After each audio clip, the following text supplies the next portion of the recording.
thought I would go on. They gave me a home and an even better reason to use that suitcase. My parents aren't perfect, but they're perfect for me. Your hometown radio station since 1949. We are WRMN AM 1410, Elgin time, 4 o'clock. I'm Trey Westerberg on 1410 WRMN Elgin, proudly serving the Fox River Valley. This update brought to you by Cintas. A fire destroyed a house in the 400 block of Grant Place in Aurora early Thursday morning after flames broke out in the attic. Aurora police helped evacuate 2 residents and their dogs, but thick smoke made it impossible to clear the other units. Firefighters battled flames on the second floor and attic, conducting extensive searches and overhaul before the blaze was fully controlled. Utilities were shut off, the home was deemed uninhabitable, and the Red Cross assisted the displaced tenants with temporary shelter. Federal agencies have issued new recalls affecting both food and medicine, including over 580,000 bottles of the blood pressure drug prazosin hydrochloride due to potential contamination with the cancer-causing chemical. Food recalls include California peaches for possible listeria contamination, as well as parsley and chicken products over salmonella concerns. The recalls were announced by the FDA, USDA, Consumer Product Safety Commission, and National Highway Traffic Safety Administration. Companies involved, such as Teva Pharmaceuticals and Amerisource Health Systems, issued voluntary nationwide recalls to protect customers. 2 federal judges in Massachusetts and Rhode Island ruled Friday that the Trump administration must keep funding SNAP, the nation's largest food assistance program, during the government shutdown by using emergency reserves. The decision allows the administration to decide whether to fund the program partially or fully for November. The USDA had planned to halt SNAP payments on November 1st. The Kendall County Sheriff's Office received a federal grant for the 2026 fiscal year to support traffic safety campaigns, according to officials. Funded through the Illinois Department of Transportation, the grant reimburses the Sheriff's Office for deputies' hours spent on enforcement aimed at reducing crashes and saving lives. The office plans to focus on campaigns like Drive Sober or Get Pulled Over and Click It or Ticket, targeting impaired driving, seatbelt use, and speeding, especially during high-risk times such as St. Patrick's Day and Memorial Day. Officials say the funding will help ensure road safety by holding traffic law violators accountable. I'm Trey Westerberg on 1410 WRMN Elgin, proudly serving the Fox River Valley. At Bank of America, we asked our teammates, what makes this company a great place to work? There's very little that you can't accomplish working for Bank of America. If you prove yourself, you can try over in a totally new way. You can learn so much here. You're the owner of your career. See how our teammates are growing in their careers at bankofamerica.com/great place to work. What would you like the power to do? Bank of America, proud to be an equal opportunity employer. Wesley Financial Group is not a law firm, and Chuck McDowell, definitely not an attorney. This is Chuck. Do you feel stupid for buying a timeshare? Don't. It's not your fault. You were most likely told you could rent it, and it was a great financial investment. And the deal was available today only. If this happened to you, contact your resort or Wesley Financial Group for help today. Call Wesley now for your free exit information kit. 800-791-1313. 800-791-1313. From the pages of the Elgin newspapers of 100 years ago today, these are the headlines brought to you by the Elgin History Museum. This is Linda Rock sharing newspaper stories from 100 years ago, November 4th, 1925. Fred William Seeger, Elgin carpenter and contractor, died this morning at 6 o'clock at St. Joseph's Hospital. He was 79 years old. He had been in failing health for the last year and was confined to the hospital for 8 days. For 24 years, Mr. Seeger was one of the leading building contractors of the city. He leaves many monuments into his ability in the great number of public buildings which were constructed under his direction. Mr. Seeger built the library building, the city hall, news building, Sperling building, Washington and Columbia Public School buildings, the Elgin Silver Plate Company's factory, and the Cutter and Cressette Shirt Factory. Merchants of Elgin will observe Armistice Day, November 11th, by closing their stores for 2 minutes. This is Sarah Silver with your Fox Valley forecast, brought to you by Rain-X, America's #1 wiper blade. This afternoon, sunny with a high near 62, temperatures falling to around 56, and gusty winds up to 20 miles per hour. Tonight, mostly clear with a low around 50. Tomorrow, sunny with a high near 58. Currently, it is 61 with clear skies. I'm Sarah Silver on the Talk of the Town, WRMN. At Bank of America, we asked our teammates, what makes this company a great place to work? There's very little that you can't accomplish working for Bank of America. If you prove yourself, you can try over in a totally new way. You can learn so much here. You're the owner of your career. See how our teammates are growing in their careers at bankofamerica.com/great place to work. What would you like the power to do? Bank of America, proud to be an equal opportunity employer. This year, America's First Responders Fest 2025 was a huge success, and we couldn't have done it without the Village of Burlington and Village President Mary Kay Welsen. Your support helped bring the Fox River Valley together in the Village of Hampshire to celebrate the heroes who keep us safe every day. Thank you, Village of Burlington, for standing behind America's First Responders Fest 2025 and for standing with those who serve. For a little lighthearted lawlessness on Sunday afternoons, listen to Handle on the Law from 4 to 7 p.m. Handle on the Law is a unique combination of useful legal advice and outrageous handle remarks. Whether you're talking about Big Brother, big business, big legal problems, or Big Macs, you'll rarely find Bill without an opinion. His rapid-fire commentary gives listeners the information they crave in the way they crave it. It's Handle on the Law, Sunday afternoons from 4 to 7 p.m. right here on WRMN, AM 1410 and 96.7 FM.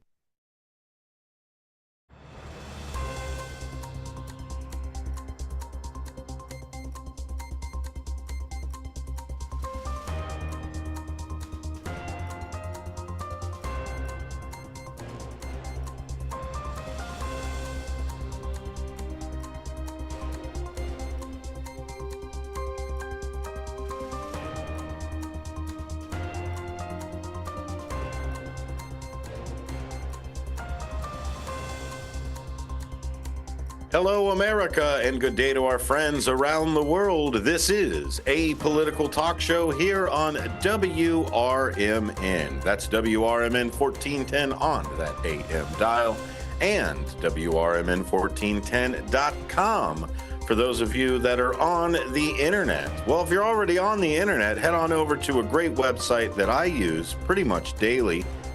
That is YouTube. YouTube.com. You can find WRMN Radio there at, you guessed it, WRMN Radio. You can see our live streams. The live streams start each morning at 6 and go all the way to Big Top Sports there in the evenings. So it is great to see all of you out there already jumping into the live stream.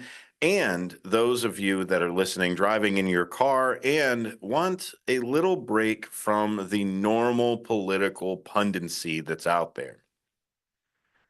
A Political Talk Show is the show where we do a bit more deep dive inside of things instead of just taking the news for its surface level, right? What a lot of the surface level news and things like that are just sound bites that are layered on top of just a bunch of gotchas, right? It's a lot easier for me to sit here and call somebody names or say their economic plan is ridiculous or we need to abolish that and we need to change this if we have the understanding that the people that are listening might understand exactly what we're talking about. When we use words like filibuster or we say that we have a bicameral type of legislative branch, or we start to get into some of these things that you might hear on the news and kind of take for granted a lot of the vernacular that we use in political discussions. So what I try to do is kind of add that context to everything. I don't necessarily need to tell you who's good, who's bad, this is great, this other thing over here. Let's just talk about the thing and let the facts hold up for it. I really like philosophy. I really like politics because it is the gray. It is something that maybe because of my life experiences, I wouldn't be able to fully understand where you come from with a different thought. You may turn around and say, oh, well, we need traditional conservative values because this is how I was raised and this is what worked for our family and our side over here. And then we've got other people that may say, well, you know, family is who you make it and who you love and who, because I came from a broken family and I needed to have that other side. We all have different experiences to look at the world that we have here. We share the world, but we don't always share the views and experiences. So we want to be able to look at the world in an objective way and then add our subjective feelings and our subjective interpretations of how we perceive the world for it. And I think what's happened is we've forgot about the objective side. I like your viewpoint. I like your opinion. I like that you can express yourself. I like you can all of these things. It's fantastic. But all of those things are subjective. We kind of have stopped looking at the objective. Look at the thing that's tangible. I could say something's too long, or I can say something is so many feet or so many miles or so many whatever. The objective thing of the thing is too long, or the subjective side, it's too long for this car, or it's too long to fit in the state, or whatever else you want to do, that is subjective. But the objective side is the measurement, to have the facts behind it, to have the per what have yous, all of those different measuring tools of the world we seem to have forgotten about. Because it's all about the pundency. It's all about my team, my team, my team, despite the rules. It's like if somebody yelled at the ref for calling an obvious travel, right? The guy picks up the ball, holds it to his chest, and then just walks half the court to the other side. And the ref calls it a travel. What you're going to get is not a everybody going, yeah, you know, he shouldn't have done that. This isn't the Harlem Globetrotters. We can't just do whatever we want to here. And everybody go, yeah, that's an obvious travel. We want to go, oh, well, you're just against my team. 3 plays ago, this one guy, he took 3 steps and you didn't call nothing. And we always want to get into that, the team side of it. We want to get into mine's better, yours is worse, or both sides are terrible. I hate this game. And so we start to look away from the objective truth in front of us, the objective facts. And I'm not going to turn around and say, look at the truth, can't you see the truth? And go, look, I don't need to beat you over the head with facts. Don't need to do it either. What I want to do is I want to have an open discussion. I want to have an open dialogue. I want to come into a discussion with good faith, with objective facts, and from a perspective of an open mind that if you show me a contrary fact to what I've internalized for myself, I'm going to try my best to walk through that fact with you. Let's look at the studies together.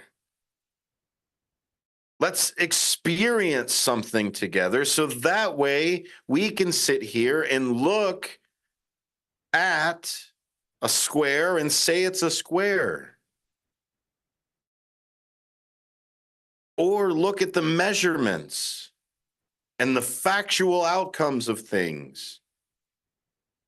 Instead of just our subjective truths of, well, you know, that was unfair for you to do that to my side, and in 1983, this one thing happened over here on the other side, and we got to do something else for that. It becomes this this loyalty jersey wearing, like, wrap yourself not in the American flag, but in your party's flag. Wear the party hats.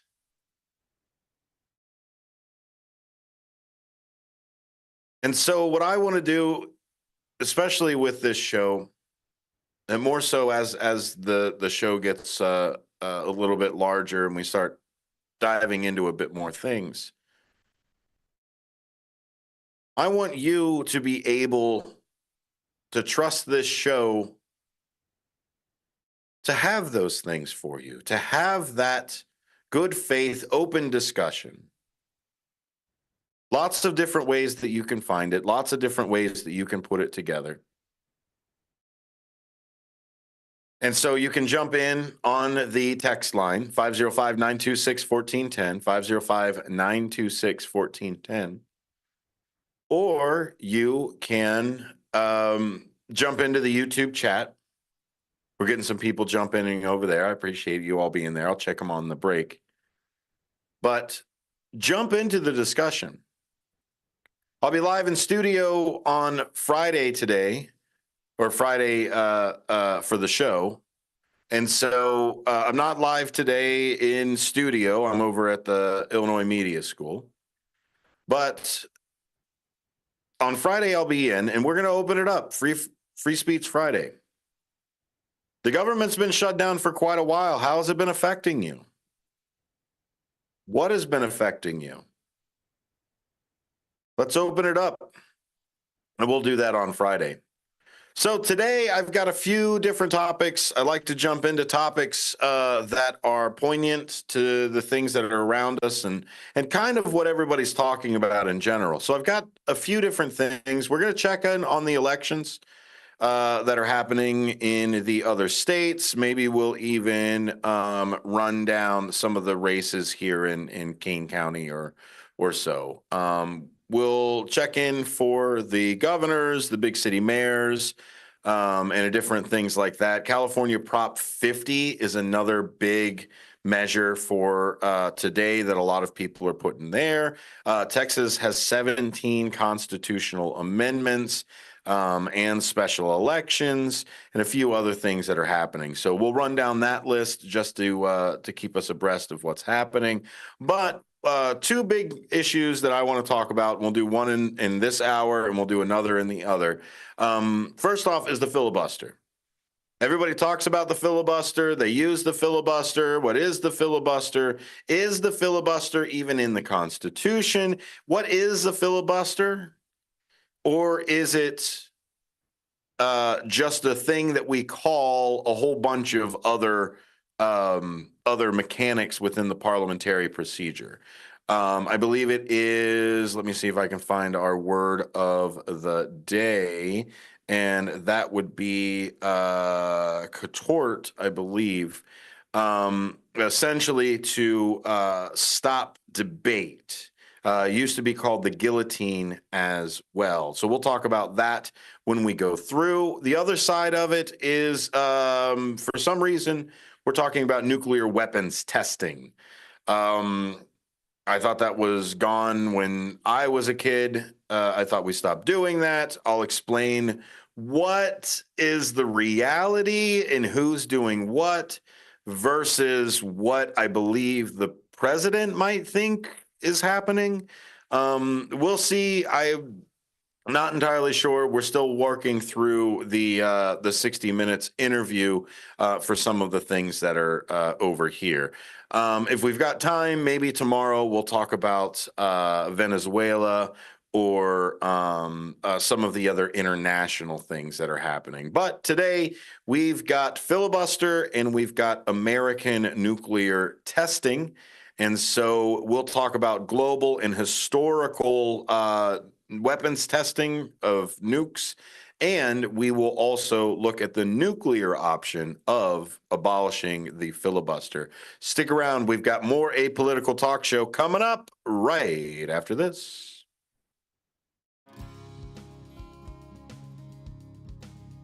Here on WRMN AM 1410, we like to keep you informed and in tune to what's happening here in the Fox River Valley and what's going on here on WRMN. We recognize the importance of local radio to be a part of the conversation and to be a part of the community for the community. You know, we talked about the importance of community theater, but supporting community radio is a big deal too. And, you know, for WRMN, this is a really cool thing that you guys do every day, and a really important thing. You have to have a local media outlet to talk about what's going on in your town. So you guys do a nice job. Tune in to AM 1410, WRMN. Don't forget, you can also subscribe to our YouTube channel at youtube.com/WRMN Radio. Keep in tune and informed on what's happening here in the Fox River Valley, right here on WRMN. When tragedy strikes, you need more than a lawyer, you need a voice. Romanucci and Blandon fight for justice in cases of personal injury, wrongful death, civil rights, and medical malpractice. With over $1 billion recovered, their results speak loud. Call 312-458-1000 or visit rblaw.net. That's 312-458-1000. Romanucci and Blandon, national impact, personalized care. No fee unless they win. Proud supporter of America's First Responders Fest.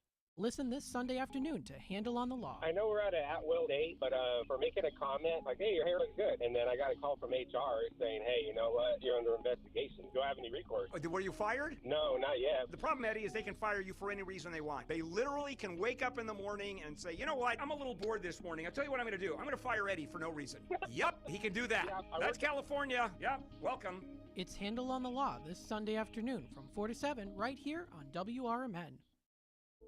Real talent is defined by what people can do, not where they learn to do it. So by stopping at the education section of a resume, you might throw away the perfect hire. You might miss someone who has valuable skills to offer to help your business thrive right now and in the future. Because the truth is this: Skills First Hiring helps you see talent others miss, like more than 70 million stars, skilled through alternative routes. When you let their story unfold, you gain a competitive advantage, because hiring managers who start with skills are 60% more likely to find a successful hire. See the real person, complete. See what others miss. Hire skills first. Learn why it's a competitive advantage at tearthepaperceiling.org. Brought to you by Opportunity at Work and the Ad Council.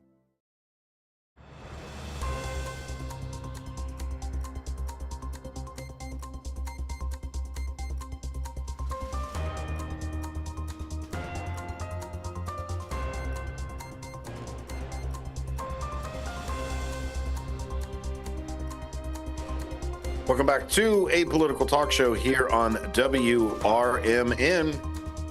That's WRMN 1410 on that AM dial.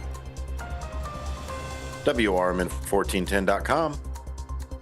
For those of you that like to peruse the digital airwaves, you can always listen to WRMN on your favorite app. You can, or your favorite smart speaker, rather. Hop on over to your smart speaker, your Alexa, your Google, your Siri, any of those, and say, play WRMN 1410, and it'll fire right up. Thanks for being here. Really appreciate it. We're going to talk about the filibuster first. Let's talk about the political nuclear option that both parties have wanted to get rid of. And a lot of it is because when you have this big swing in popularity, it's usually on the House of Representatives side. And we can see that. We can see the majorities swing back and forth. I mean, even the Senate has done that as well.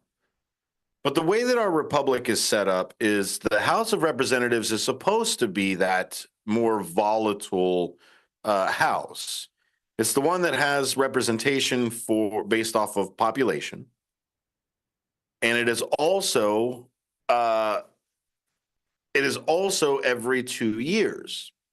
to cycle it out and make sure that that everything is more towards the will of the people. And they did that because they wanted to make sure that there was a democracy aspect to our republic, but not a direct democracy that like a full-on, full-born democracy would be. Now, we are a republic. We've got a couple different pieces to our government, not just democratic ones. And so this is where the Senate comes in. Now, the Senate is supposed to represent in the republic makes the republic is good because a republic has a piece of everything. Again, democracy from there, we can obviously say king and executive. Now, direct correlation, whatever you want to do, that's what an executive is supposed to kind of represent in the scale of a larger republic for things. But it's the Senate that really ends up being the core legislative side to things. Now, the House does need to send everything that they do over to the Senate, and they work together back to that bicameral Congress that we've got. But the reason that the Senate has a little bit more of a, let's say, distilled type of legislative side is, first off, there's only 2 per state. That's it. That's all you get, only 2. Doesn't matter how big your state is, small your state is, you only get 2. Then this is a 6-year term. So this is supposed to be more of the established, maybe in another comparison would be more closer to the parliamentarian or an actual Senate in the Roman side. And so this is where all of the filibuster and things like that kind of happen together. And the filibuster is an umbrella term for practices that allow a determined Senate minority to extend debate and delay or block a vote. So let's just do this again. The filibuster is just an umbrella term for the practices that allow a determined Senate minority to extend debate and delay or block a vote. So this the overall side of it.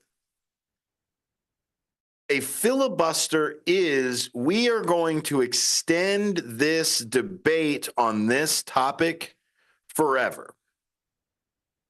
Now, it used to be that you actually had to actually debate it, right? Eventually, after the debating was done, after everybody had already said everything, you still have the vote because you couldn't physically debate anymore. You gave up. You either stopped debating because you said everything, or you had your turn, however long you wanted your turn to be, and you were done.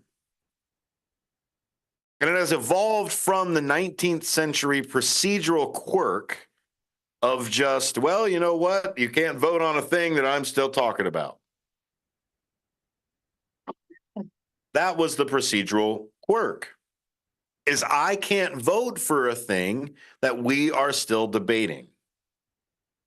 But now it has turned into a central feature of modern lawmaking, especially for this new realm of politics that we're in, of obstructionist. Now, it used to be we could only point to Mitch McConnell and go, yet another thing that was delayed and yet another thing that was challenged and another thing that was there, at least in my lifetime. But you can go back a lot further. You can go to the Liebermans, you can go to the other obstructionist sides, because like we've all seen, it is much easier to destroy and obstruct than it is to actually build. Do you know how I know this? Well, it's because we've always been 2 weeks away for a replacement for the ACA. We've always been 2 weeks away from the newest healthcare plan. But in the meantime, let's get rid of the one we have. I know the plan's only 2 weeks away, but let's get rid of it. And so you can see where the obstructionist side, because of tearing things down, is easier than building it up. The filibuster only exasperates this. We'll talk about that, the nuclear option in our procedures, getting rid of the filibuster. Stick around, more Apolitical Talk Show after this. I'm Trey Westerberg on 1410 WRMN Elgin, proudly serving the Fox River Valley. This update brought to you by RainX. Federal agencies have issued new recalls affecting both food and medicine, including over 580,000 bottles of the blood pressure drug prazosin hydrochloride due to potential contamination with a cancer-causing chemical. Food recalls include California peaches for possible listeria contamination, as well as parsley and chicken products over salmonella concerns. The recalls were announced by the FDA, USDA, Consumer Product Safety Commission, and National Highway Traffic Safety Administration. Companies involved, such as Teva Pharmaceuticals and Amerisource Health Systems, issued voluntary nationwide recalls to protect customers. 2 federal judges in Massachusetts and Rhode Island ruled Friday that the Trump administration must keep funding SNAP, the nation's largest food assistance program, during the government shutdown by using emergency reserves. The decision allows the administration to decide whether to fund the program partially or fully for November. The USDA had planned to halt SNAP payments on November 1st.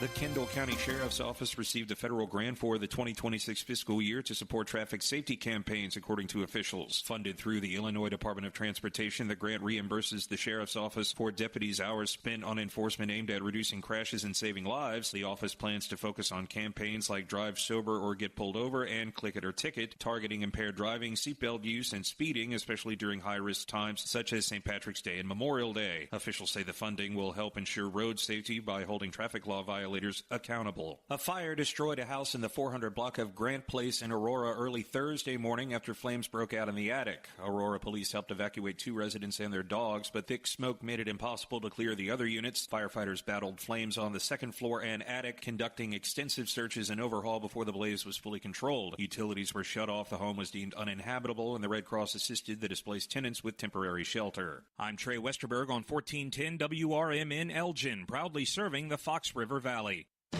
Workdays can be unpredictable, but your workwear shouldn't be. With the Cintas Apparel Plus program, you'll have freshly laundered garments for everyone on your team delivered every week. Cintas has workwear for just about any job imaginable, with high-performance fabrics and an uncompromising fit that stretches and moves with you. Don't leave looking and feeling good to chance. Visit Cintas.com. Oh, I'm ready! And get ready for the workday. When you switch to Progressive and bundle your home and auto, you could save hundreds, and that's a surprising amount of money. Whoa, that's like farmer's market money. That's like give me a gallon of that locally sourced raw honey money. That's certified organic heirloom tomatoes in every imaginable color except red money. That's let's get 2 pounds of pink oyster mushrooms money. I'm not even sure I like pink oyster mushrooms. Guess it's time to find out, because you could save hundreds when you switch to Progressive and bundle. Then the world is your pink oyster mushroom. Progressive Casualty Insurance Company, affiliates, and other insurers. Not available in all states. Looking for a seed buying experience that's more humanized? Ready to trade a company that's oversized for an independent brand that's right-sized? Searching for elite hybrids that have been optimized, tested in your geography, and localized? Did we run out of words that rhyme, so now we have to use metaphysicized? Maybe so. But if you answered yes to any of these questions, then it's probably time you get Wiffleized. Choose Wiffles hybrids this season, and let's get familiarized. Your ambition just met its match with Robinhood. Trade stocks and ETFs, options, futures, and crypto all on one platform. Get started today at Robinhood.com/yourmoney. Your money, your move. All investments involve risk, including loss of principal. Options, futures, and crypto trading carry significant risk and may not suit all investors. Securities offered through Robinhood Financial LLC, member SIPC. Futures trading is offered by Robinhood Derivatives LLC, not FDIC or SIPC protected. Crypto offered through Robinhood Crypto LLC, NMLS ID 1702840, not FDIC or SIPC protected. Portfolio management offered by Robinhood Strategies, an SEC registered advisor. This is Sarah Silver with your Fox Valley forecast, brought to you by RainX, America's #1 wiper blade. This afternoon, sunny with a high near 62, falling to around 56, and gusty winds up to 20 miles per hour. Tonight, mostly clear with a low around 50. Tomorrow, sunny with a high near 58. Currently, it is 59 with mainly clear skies. I'm Sarah Silver on the Talk of the Town, WRMN. It's the season to come together over your holiday favorites at Starbucks. Warm up with a creamy caramel brulee latte. Get festive with an iced gingerbread chai, or share a velvety peppermint mocha. Together is the best place to be at Starbucks. Find what you love and love what you find. A Total Wine and More. There's so much waiting for you. With the lowest prices for over 30 years, find what you love only at Total Wine and More. Drink responsibly, B21.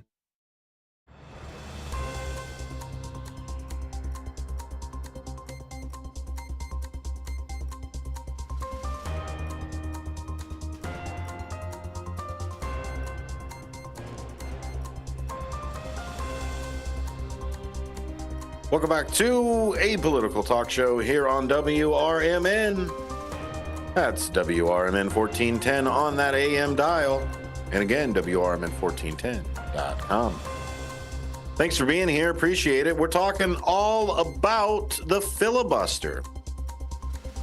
Well, filibusters, I guess, because it's an umbrella term over a couple different practices. But essentially, it's over couture, which is to stop the debate. It's a French word,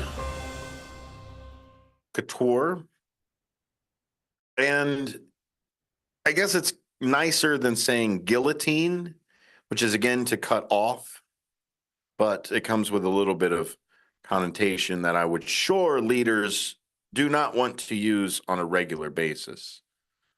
So, filibuster is an umbrella term for practices that allow a determined Senate minority to extend debate and delay or block a vote. Now, why do we say determined Senate minority? Well, because they're the ones that have to keep the filibuster going. Back in the day, they had to literally keep it going, literally talking. But it has evolved from a 19th century procedural quirk into a central feature of modern lawmaking. Although not mentioned in the Constitution, it has profoundly shaped national policy by raising the effective threshold for most legislation from a simple majority to 3/5, or those 60 votes, under the cloture rule. Over the last half century, it is used and has spread from rare, dramatic speaking marathons to now near routine prerequisites that major bills must clear a 60-vote hurdle. We're going to talk about historical origins, mechanics, political economy, and the societal impacts. If we've got time, we'll put together some stress test scenarios, but we'll definitely be talking about reform options. But first, let's talk about the filibuster. Filibuster is not a constitutional requirement. It is a Senate-made practice that emerged after the chamber eliminated the previous question motion in 1806, and then in 1917 adopted a supermajority cloture rule, and in 1975 the Senate lowered the cloture from 2/3 of those voting to 3/5 of all senators duly chosen and sworn. So let's just talk about that change right there. The Senate lowered the cloture from 2/3 of those voting. That is the people who showed up, the people who cast the vote, the people that put it there. And then they changed it to 3/5 of all elected and sworn legislators. So even if you do not vote, never show up to a vote, you can still be part of an obstructionist movement. Especially in the 1970s, the two-track system for procedural innovations made obstruction less costly to the minority, helping normalize the 60-vote standard. The 2013 and 2017 nuclear option, the presidents eliminated the filibuster for the executive branch and judicial nominations so that they could not continue to kick it down the road, right? 2013, 2017. They were obstructing getting people actually nominated and put in. Now, did this nuclear option turn right back around and bite every single Democrat right in the face? Yeah, absolutely. All the candidates had to do was buy time. They didn't have to answer questions. And if they did answer questions, you saw how indignant they can be. And so they were able to then take it and just wait out the time. So we can see where the filibuster is a tool, but we talk about mandates all the time, or at least the media does. And I'm sure getting the majority, you would like the things to get done. Data since 1970 show a sharp rise in the cloture motions and invocations, reflecting both increased obstruction and majority leaders' tactical use of the cloture to structure floor time. How long is the vote going to be for? How long is debate going to be on the floor? So let's talk right where we go for most things and where we should go for most things when we talk about the republic for which it stands. Constitution. The Constitution is largely a majority rule document with a small number of enumerated supermajority requirements for treaties, veto overrides, amendments, all the impeachment, all of those different things that are obviously something that would be a bipartisan type of thing or a way for somebody to punish a fellow House member or just a, I guess, political figure. The framers criticized supermajority thresholds in general because they risked minority vetoes over the majority will. Nonetheless, the Constitution empowers each chamber to set its own rules. Now, that's important because each chamber has its own parliamentary procedures and everything else that essentially they just stack on top of each other. If we want to know how to pass a law within the House, then we go to the House Rules and Ethics. And then how did we get the House Rules and Ethics? Well, we voted on it. In the early days of the Congress, we made these declarations and said, this is how we will operate. Can they change it? Absolutely. We see it almost every time there's a new speaker or a new leader for those. Now, do they change it a lot? Well, it depends. If they need to have this supermajority or they need to change a few parliamentary procedures, we've seen all of them do it. I'm not going to turn around and say, oh, Pelosi and McConnell and all of these other leaders, and they changed their things, and this, and Kevin McCarthy and Mike Johnson and Thune and whoever else. You know what I mean? They have the leadership. That's why they were voted into that leadership position to make those rules. In early congressional practice, both House and Senate included a previous question motion that could cut off debate. In 1806, after the advice from Vice President Aaron Burr, you know him, that the Senate rule book had redundant provisions, the chamber dropped the motion, unaware that this would eventually enable an unlimited debate. For decades, filibusters were uncommon and even a controversial act. The first recognized filibusters appear in the 1830s and 40s. The first filibusters over a decade period.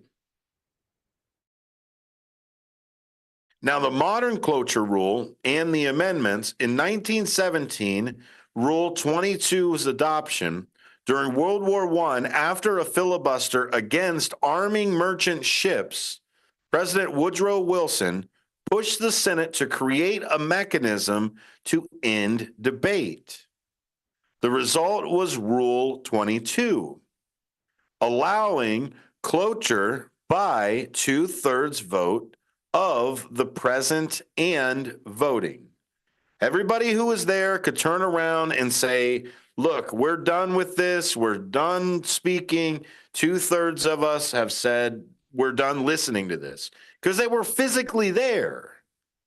This wasn't a voted in. This wasn't send it to the whatevers. Let me proxy my vote and all this other stuff. They literally had to be there to continue talking. And so they would turn around and say, hey, are we all done talking? 2/3 of us say we're done talking. Okay, then we're done. And let's vote on this thing. 1950s and 60s, this is where civil rights debates exposed the difficulty in invoking that closure. Until 1964, cloture had never been used successfully on a civil rights bill. Filibusters were often sustained by a coalition of Southern senators, culminating in marathon debates. The 1964 Civil Rights Act broke this pattern when cloture carried the bill passed. 1970s procedural turn, two changes were pivotal. The two-track system, the early 1970s, the Senate began tracking multiple items so that the filibuster could no longer ground all business. Because that's what it was. Oh, no, we're still debating on this thing. Well, how are we going to get a budget passed? How are we going to get these generals put in place? How are we going to get these judges put here? How do we assign a new cabinet member or vet a new cabinet member? We can't do any of this if it's all stuck. So in the early 1970s, they built the two-track system to reduce the political cost of this obstruction and encourage more frequent use. 1975, the cloture revision, the threshold was changed from 2/3 of those voting to 3/5 of all senators duly chosen and sworn in. Effectively 60 votes in a 100-member Senate. The Senate also refined post-cloture procedures to limit remaining debate time, speeding it up to where once they closed it, they didn't have another round of debate that you could open it back up again. This is where the nuclear option comes in. As partisan polarization grew, prolonged minority resistance to nominations spurred the majority to change precedent by a simple majority. So they turned around and said that they were going to change the parliamentary procedures to where it was no longer the 60 to stop. It was a simple majority and it was over. Well, look at the timetable for this. Now, I don't need to, again, we can point things out, we can do whatever, but look at the timetable for this. 2013 and 2017. They were used for, or the nuclear option was used primarily for nominations. In 2013, the executive branch and lower federal court nominations, not including the Supreme Court, how those happened. We remember all of the Merrick Garland can't possibly be put in. Let's let them vote. Cloture could be invoked by a simple majority. The majority extended this precedent to Supreme Court nominations in 2017, enabling confirmation by simple majority after the majority cloture. These steps left legislative filibusters formally enacted, but signaled that determined majorities can, under sufficient pressure, establish new precedents without formal rule changes. This is how the filibuster works today. Motion to proceed. Senators can filibuster the motion to proceed to a bill, forcing a 60-vote cloture just to begin debate. Just to proceed, just to keep going. On bills and amendments, once on the bill, senators can continue to resist, forcing another 60 votes to end debate and proceed towards final passage. Thus, a major bill often faces at least two potential filibusters. Cloture requires one calendar day intervening between filing and voting, which itself consumes floor time. Even after the vote is there is limited post-cloture debate and amendment time. So they open it up again for another round and another side. The classic Mr. Smith-style talkathons are no longer necessary. Because the Senate conducts its business by unanimous consent and operates on multiple tracks, a single senator or minority can signal intent to object absent the 60 votes, and leaders often won't bring a bill to the floor. The minority's ability to force a supermajority vote without continuous floor speeches has normalized this 60-vote hurdle. You want to know why Congress can't get anything done? Because they made it so that they can't get anything done. Over time, the majority leaders have responded by filing cloture preemptively to control the schedule, and by filing the amendment tree to block or the poison pill amendments. These tactics invite retaliation, more holds, more objections. And again, we're perpetuating the spiral of procedural hardball. The Senate has carved out a dozen of exceptions, areas where debate is limited or time certain under statute or rule. The most consequential, of course, is budget reconciliation, created by the 1974 Congressional Budget Act and limited by the mid-1980s Byrd Rule. Reconciliation bills cannot be filibustered but only provisions with direct budgetary effects survive. Other exceptions include certain fast-track trade agreements, military base closures, war power timelines, and various time-limited reviews. Congressional Review Act, arms sales, foreign aid, etc. Obviously, the civil rights was a big one for everything. And we can go into that at another time for the Civil Rights Acts and how the filibuster affected so many. And it wasn't until the 1964 side of things that we started to actually see it move over. First, let's talk about reform. What do we do? Well, the first thing I would do, and I've said it before, I said it yesterday, I'll say it today, I'll say it again and again, is the talking filibuster. The require of continuous floor speeches to maintain the extended debate. Once speaking ceases, a simple majority procedures. This raises the cost of obstruction. You have to publicly be visible now. Chuck Schumer, you want to shut down? You want to filibuster for the shutdown? Cool. You have to show up every single day talking about why you're shutting it down. You want to make sure that the nomination doesn't go through? Okay, cool. But you're going to talk about it.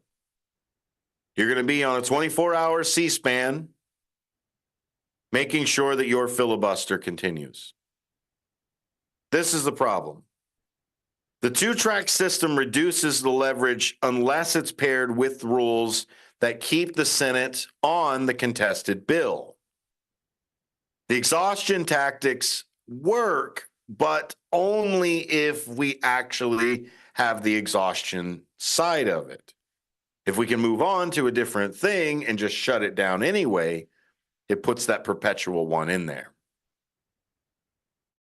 To be effective, reforms must limit the ability to set aside the bill, tighten quorum calls, and clarify the motions do not restart the clock. The other side is a sliding scale. People have talked about this before. The cloture threshold declines over time.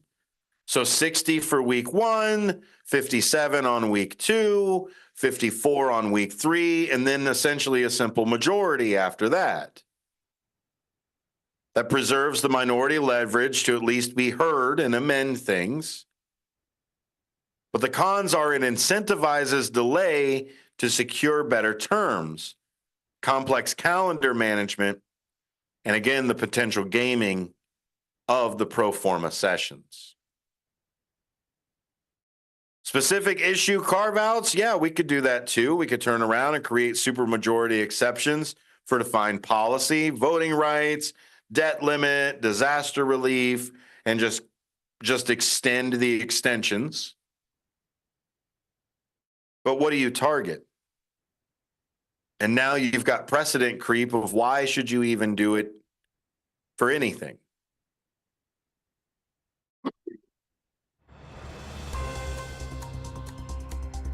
We've got a few different ways that we can look at our Congress and say, guys, let's get back to work. Guys and gals, sorry. And we have to. Because essentially, the Congress is supposed to be the engine of our republic. They are the ones that are supposed to be the faster side of getting another law or revoking a law. The executive branch is there to execute the laws, the executor of those things. Then we've got the judicial to make sure that we all stay kosher. But it is Congress that needs to do it. Come on, Congress. Let's get it back together. You'll be back right after this on WRMN. Looking to buy or sell a home in Chicagoland? Need trusted legal help with real estate, evictions, or estate planning? Turn to Guthrie & Brady, the happy lawyers serving the greater Chicago area since 1965. With over 50 years of experience, they handle titles and deeds, foreclosures, landlord-tenant issues, wills, trusts, and more. A Appointments available evenings or weekends at their Roselle office or right in your home. Call Guthrie and Brady now at 847-524-1215. That's 847-524-1215. Or visit gnblegal.com. Guthrie and Brady, personal, professional, affordable legal services for all of Chicagoland. The happy lawyers since 1965. That's gnblegal.com. Or 847-524-1215. Guthrie and Brady, trusted legal help made easy, fast, affordable, and experienced. Call today.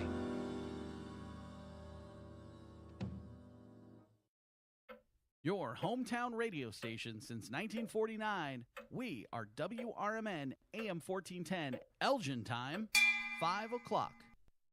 I'm Trey Westerberg on 1410 WRMN Elgin, proudly serving the Fox River Valley. This update brought to you by Cintas. A fire destroyed a house in the 400 block of Grant Place in Aurora early Thursday morning after flames broke out in the attic. Aurora police helped evacuate 2 residents and their dogs, but thick smoke made it impossible to clear the other units. Firefighters battled flames on the second floor and attic, conducting extensive searches and overhaul before the blaze was fully controlled. Utilities were shut off, the home was deemed uninhabitable, and the Red Cross assisted the displaced tenants with temporary shelter.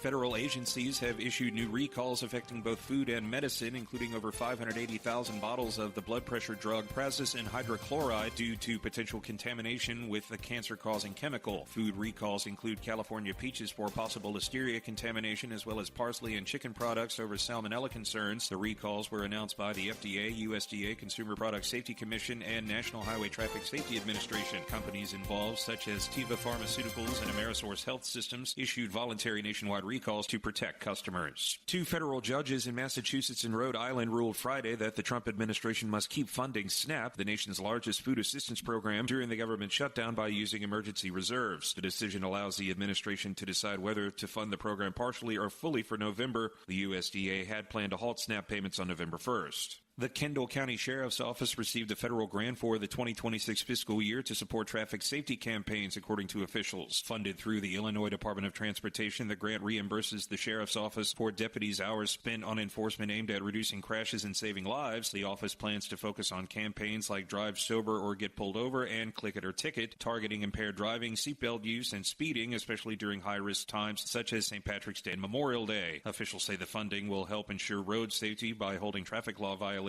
accountable. I'm Trey Westerberg on 1410 WRMN Elgin, proudly serving the Fox River Valley.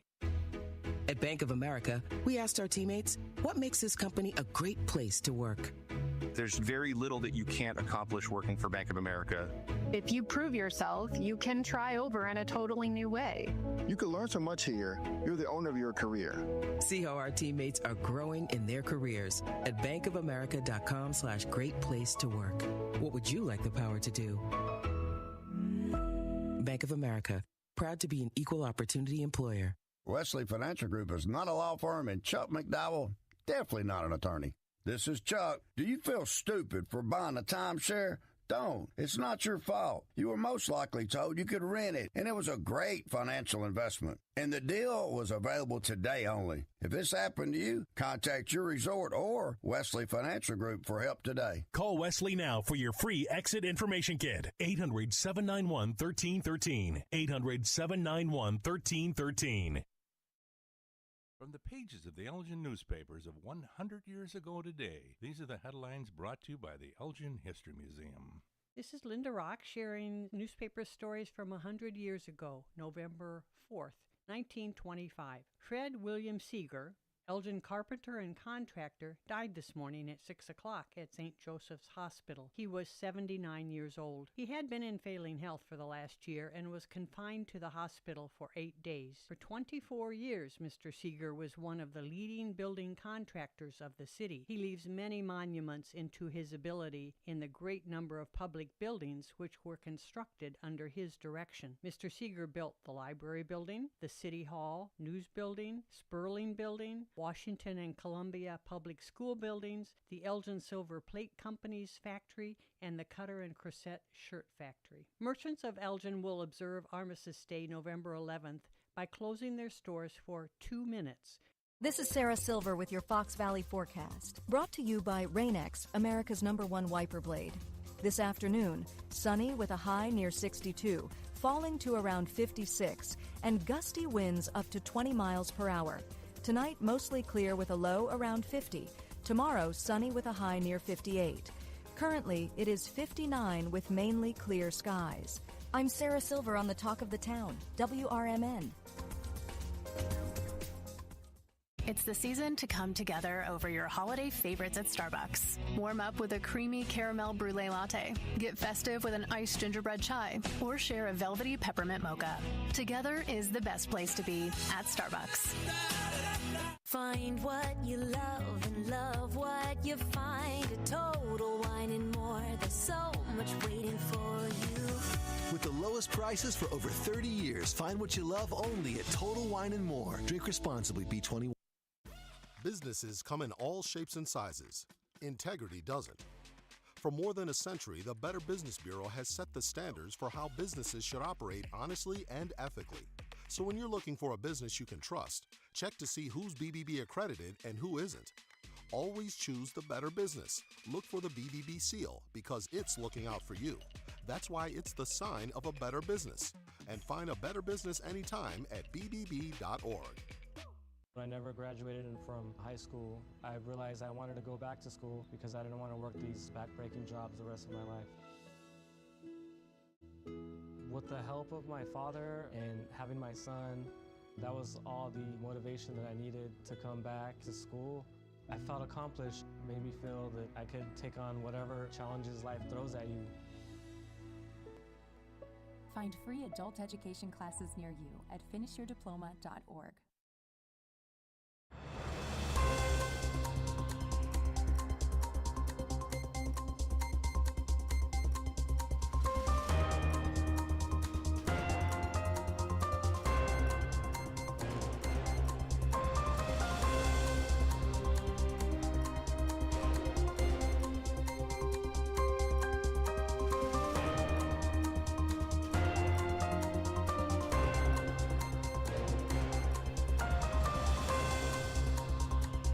Hello, America, and good day to our friends around the world. This is a political talk show here on WRMN. That's WRMN 1410 and WRMN1410.com. Thanks for being here. Thanks for being a part of the show in a few different ways. One of those ways, of course, is the way that you're doing it right now. Whether that is over the AM dial, if you're not over there, maybe you're over on the YouTube. That's youtube.com. And then you can find us at WRMN Radio over there. You can also find us on your favorite smart speaker. Maybe you are Google, or maybe a Siri person, or maybe you've got one of those Alexa disc thingies in your kitchen. Either way, you can look right at it and say, hey, smart speaker thingy, why don't you give me some WRMN? That's some sweet, sweet WRMN 1410, please. Yeah, it'll fire it right up. If you've got your phone, you can pull up the TuneIn app and listen to us and a whole bunch of other radio stations right there. It's a great app. If you're a radio head like me. Again, thank you all for being here. Thanks for joining me over the airwaves. I'm broadcasting live from the Illinois Media School. That's part of the Be On Air Radio Network of schools. You can go to beonair.com to find out more about how you can start your media career. Maybe you want to be in television, part of radio. You want to be a copywriter. Maybe you want to learn how to run a soundboard. Lots of different things. You can head on over to beonair.com and find out more about how to start your radio career. Okay, let's run down a few different things. We just got done in the last hour talking about the filibuster and all of the different things that go around that, the different motions, the supermajority that we need, essentially talking about the nuclear option. And a lot of that is just getting rid of the filibuster in general. For the longest time, we have been using it, and by I mean the Senate. The Senate has been using it to make sure that the minority has kind of like a way to say, hey, I don't like this. I want to at least talk about it a little bit more, not just jump right into just doing stuff. Yes, it is a way to slow down the government. It's an obstructionist thing. You don't build things by doing the filibuster. There's plenty of time to debate for things. There's plenty of time that each of the legislation branches make sure that everybody can see everything. Now, these overnight, just shoot it in, get everything in there. Yeah. Once they've got the supermajority, yeah, absolutely, because they don't want to lose it. Does that make it better, right? I don't think so. Oh, once we got the 60 votes, okay, now let's put the package together. Now let's send it down the pipe. We don't get to look at it. The public doesn't get to look at it because it's all about how do we get the 60 votes to put together? What horse trading do we got to do? And if somebody knows that this other person is taking the thing out to make sure that they can get the vote, and so that the thing is twisted and here and there and all that, we may not get our 60 votes and may not be able to do it. The other side of it is our Congress does not like how divided we are, even though they want it to be there. The fact that we don't have supermajorities for things. Yes, they can't get anything done, but as we've started to see, they're okay with it. They're okay with not getting anything done. We've had year after year after year of do nothing Congress. And a lot of it is because we try and then somebody stops it and then somebody else tries and then they stop it and they do this back and forth. Brinksmanship. Instead of actually doing anything. And what ends up happening is the states have to pick up the slack for this. The states are the ones that are turning around and picking up the slack time and time again. Now, we can get into the state legislature and all the different ways that the states are put together, because some of them have their own parliamentary procedures as well. But the issue is that there are some things that need to be handled from the federal level. One of those things is the federal budget.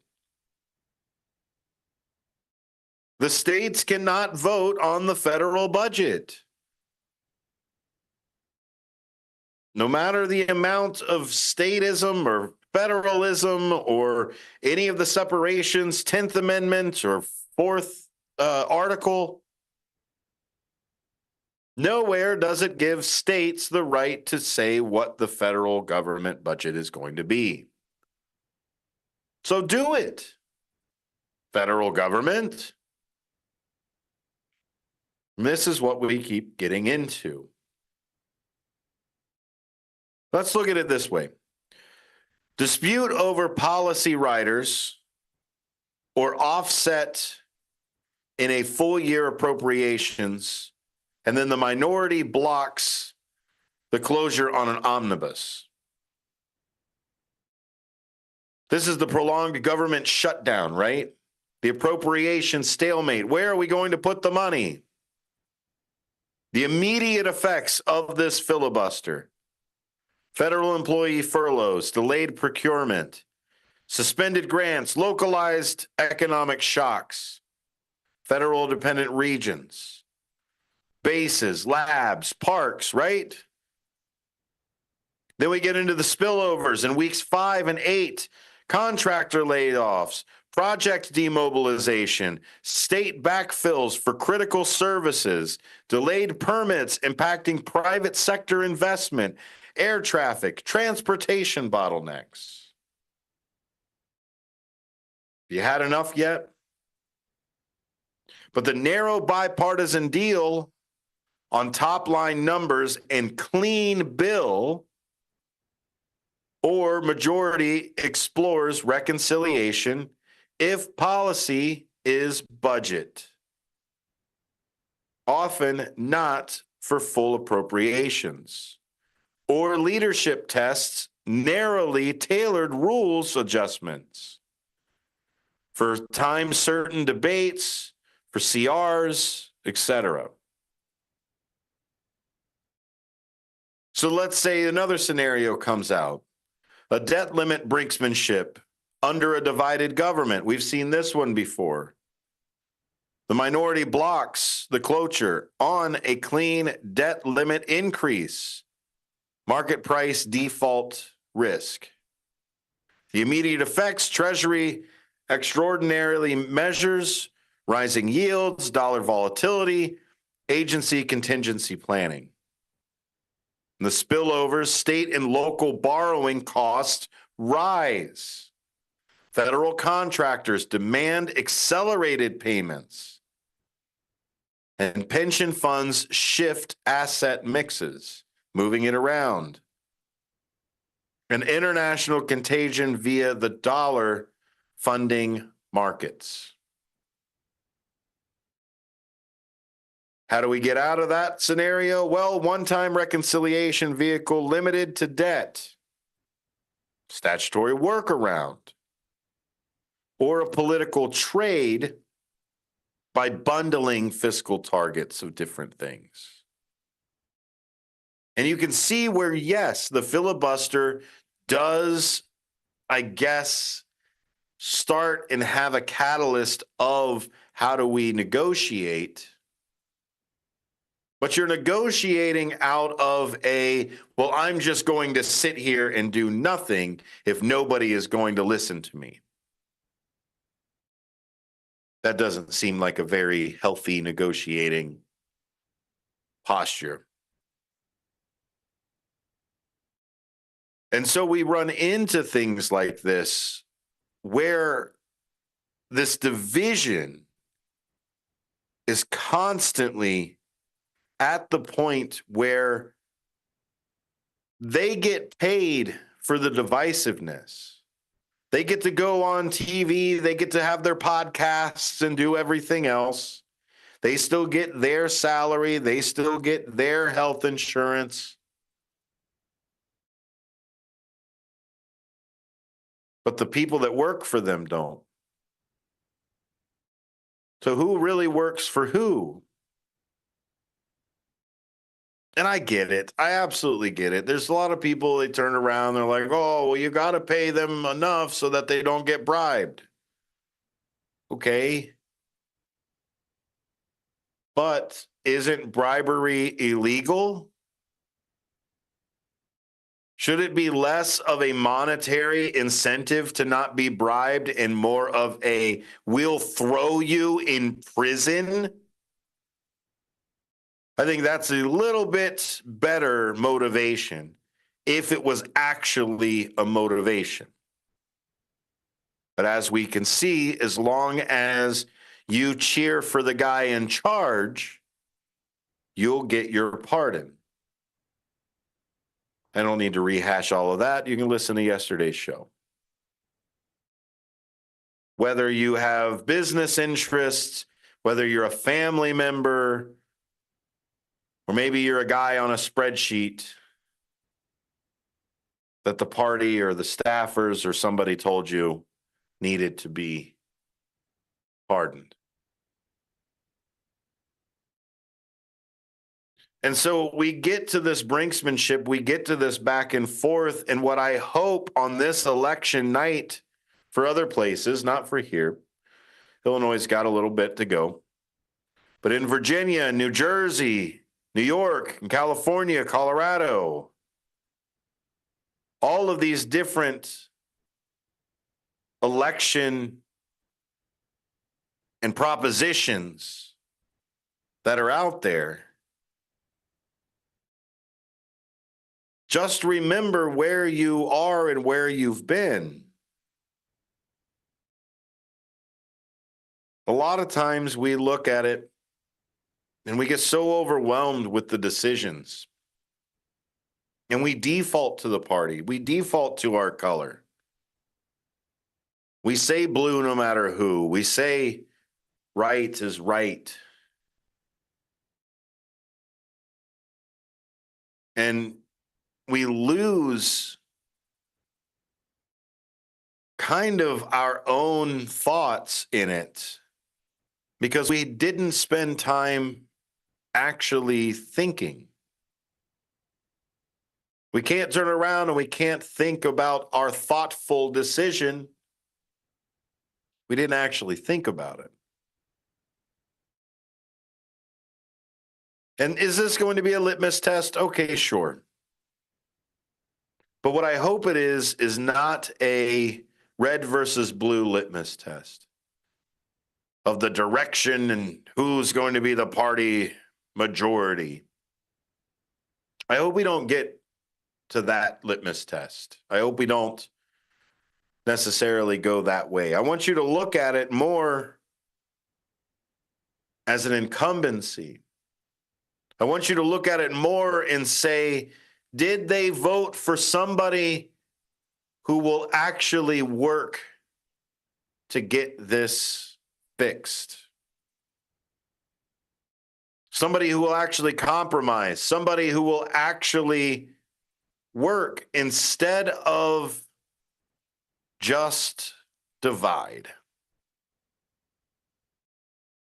So we don't have any election results. We're not going to have any during our broadcast for here. But I will run down some of the choices and some of the things that people are voting on today. So stick around. We've still got a little bit more apolitical talk show coming up right after this. Tune in to Big Top Sports with Derek Geyer every weeknight from 6 p.m. to 8 p.m. You'll have sports thoughts from the center ring of Chicagoland and to the outer rings from across the nation. Weather from Chicago Cubs, White Sox, Bulls, Bears, Blackhawks, Stars, Fire, Boomers, whatever the national story is of the day. Geyer and his sports czar takes will either have you nodding in agreement, yelling at the radio, or in all honesty, a bit of both. With the way the Chicagoland sports and sports are in general, there's bound to be thrills, chills, and oh my God moments. So get your snacks and libations ready, because this is going to be a wild ride. Big Top Sports with Derek Geyer's quirky and insightful Fanatics take will make you feel a little or a lot better about your Chicagoland sports viewing experiences. Tune in to Big Top Sports with Derek Geyer every weeknight from 6 p.m. to 8 p.m. Before the weather gets too cold, it's time to finish up those outdoor jobs. That's why ComEd wants you to know that electricity can jump from a power line to you and to the tools you're using. So maintain a safe distance from any power lines. You can also call ComEd at 1-800-EDISON-1 to have those power lines de-energized the next time you do any work around them. Stay smart, stay safe, stay back. ComEd, powering lives. It's easier than you think for pests to threaten your family's health. Ticks, which spread dangerous diseases, hide in tall grasses and even on your pets. Rodents easily invade your home, contaminate food, and can carry more than 35 diseases. Mosquitoes, which breed in standing water, transmit many diseases. Get the facts you need to protect your family at pestworld.org. It's that easy. A public service message from the National Pest Management Association. Hi, I'm Ryan Blaney, a third-generation race car driver, and we dedicate a lot of our time to going as fast as possible. My grandpa Lou is the reason why my dad and I started racing, and I'm really proud to follow in his tracks. But when my grandpa was diagnosed with Alzheimer's, it was a very unexpected bump in the road for us. I've learned a lot on this journey with my grandpa Lou, and the memories of my grandpa will always be with me. It's important to notice if older family members are acting differently, experiencing problems with their memory, or having trouble with routine tasks. Talking about Alzheimer's can be really tough. But if you notice something, have a conversation with your loved one. encourage them to see a doctor, or offer to go with them. Early detection of Alzheimer's can give your family time to explore support services, make a plan for the future, and access available treatments. The Alzheimer's Association provides care, support, and research to help you take control of the situation with your family and manage the disease together. If you or your family are noticing changes, it could be Alzheimer's. Talk about seeing a doctor together. Visit alz.org/time to talk. A message from the Alzheimer's Association and the Ad Council.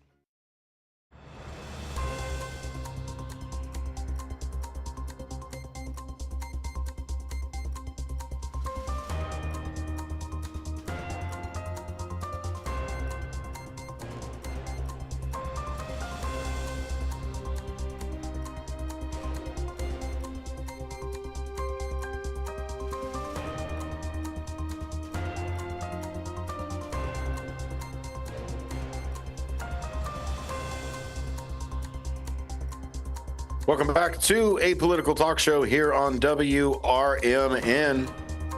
We're going to run down some of the different propositions and different things that are happening within the elections that are tonight. Should be able to look at a few things. There's a few races for governor. We see Virginia, New Jersey. This is usually what happens at this time anyway. Right after the election, the presidential election or so, we usually get some of these other elections the next year. Special elections for some, people may be putting in different propositions so that they can see what would be on the overall ballot next year. So it's kind of like the off year of the off year.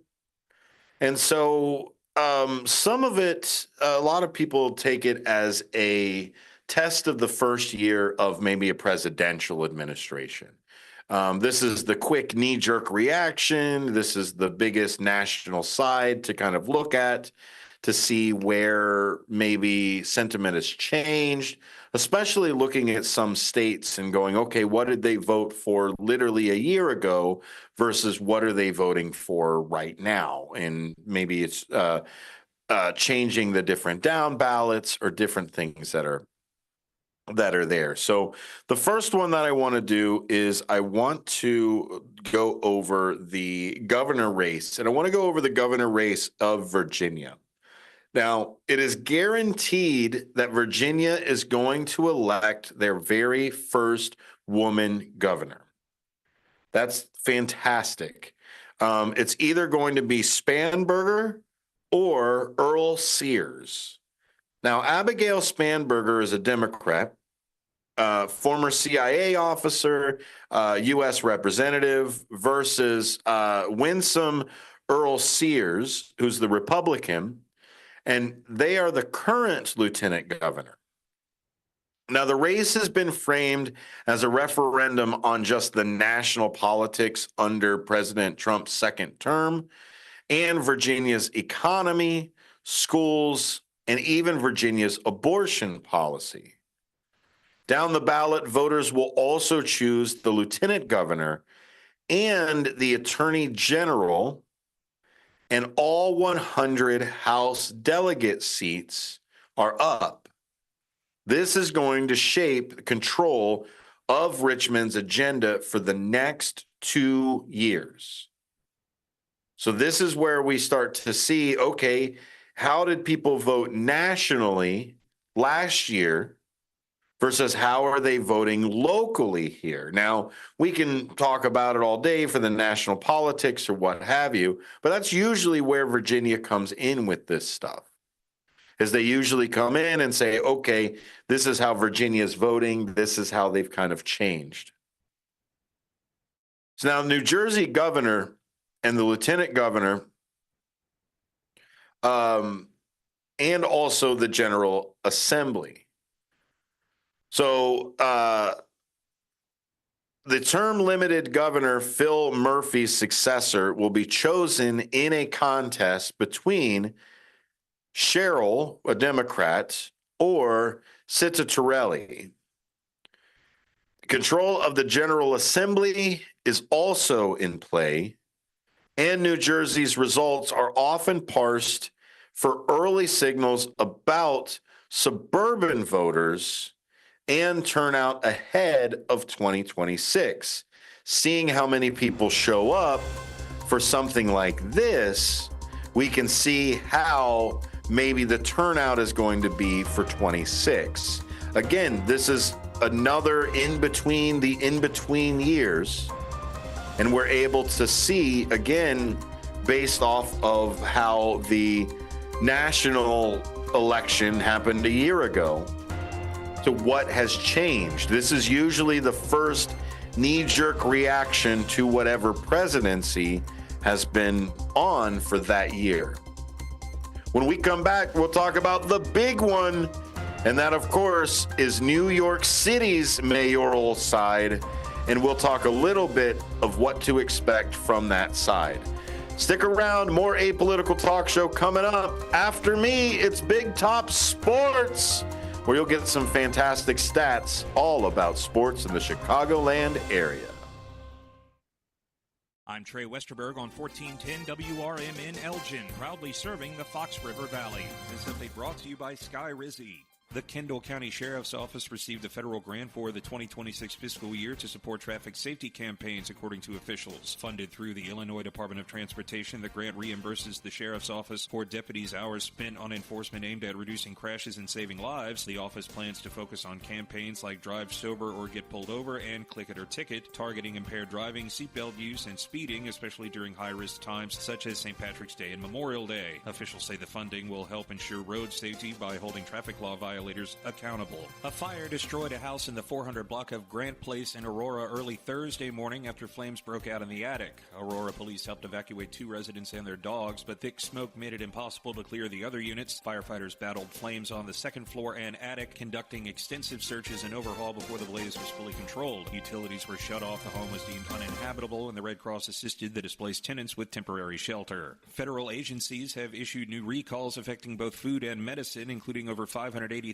bottles of the blood pressure drug prazosin hydrochloride due to potential contamination with the cancer-causing chemical. Food recalls include California peaches for possible listeria contamination, as well as parsley and chicken products over salmonella concerns. The recalls were announced by the FDA, USDA, Consumer Product Safety Commission, and National Highway Traffic Safety Administration. Companies involved, such as Teva Pharmaceuticals and Amerisource Health Systems, issued voluntary nationwide recalls to protect customers. 2 federal judges in Massachusetts and Rhode Island ruled Friday that the Trump administration must keep funding SNAP, the nation's largest food assistance program, during the government shutdown by using emergency reserves. The decision allows the administration to decide whether to fund the program partially or fully for November. The USDA had planned to halt SNAP payments on November 1st. I'm Trey Westerberg on 1410 WRMN Elgin, proudly serving the Fox River Valley. The holidays are back at Starbucks, so share the season with a peppermint mocha. Starbucks signature espresso, velvety mocha, and cool peppermint notes, topped with whipped cream and dark chocolate curls. Together is the best place to be at Starbucks. Find what you love and love what you find. A Total Wine and More. There's so much waiting for you. With the lowest prices for over 30 years, find what you love only at Total Wine and More. Drink responsibly, B21. Progressive presents a testimonial of sorts. Hey, slow down! Oh, yeah? Well, you drive like my grandma. She's a very attentive and courteous driver who wears a seatbelt and always uses her turn signals. She's also a talented painter and has very low cholesterol. Not that that has anything to do with her drive. We just thought a more complete picture of who she is might be interesting. Anyway, have a nice day. Safe driver? Get Snapshot from Progressive and get a personalized rate based on how you drive. Progressive Casualty Insurance Company and affiliates. Snapshot not available in California or from all agents. Surcharge possible for unsafe driving. Elgin isn't just a city. It's a community built on connection, innovation, and opportunity. And at the heart of it all is the Elgin Chamber of Commerce. For over a century, the Elgin Chamber has helped local businesses grow, connecting entrepreneurs, advocating for progress, and inspiring the leaders of tomorrow. Whether you're a new business just starting out or an established company looking to expand, the Elgin Chamber is your partner for success. Join a powerful network of leaders making a difference in our community every day. Together, we're shaping the future of Elgin, one connection at a time. Elgin Area Chamber of Commerce, where business and community grow together.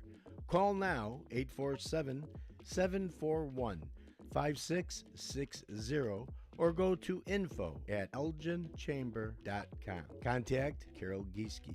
This is Sarah Silver with your Fox Valley forecast, brought to you by Rain-X, America's #1 wiper blade.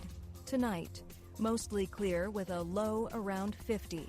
Gusty winds up to 25 miles per hour in the area. Tomorrow, sunny with a high near 58, temperatures falling to around 51 in the afternoon. Looking ahead to Thursday, partly sunny with a high near 55. Currently, it is 55 with clear skies. I'm Sarah Silver on the Talk of the Town, WRMN. If you need to hire, you know it takes time. Well, what if you could meet with qualified candidates the very next day? Now you can with Zip Intro from ZipRecruiter. You simply pick a time and it does all the work of finding and scheduling qualified candidates for you. Then you choose who you want to talk to and meet with great people on back-to-back video calls as soon as the next day. Try Zip Intro for free at ZipRecruiter.com/free. Zip Intro. Post jobs today. Talk to qualified candidates tomorrow.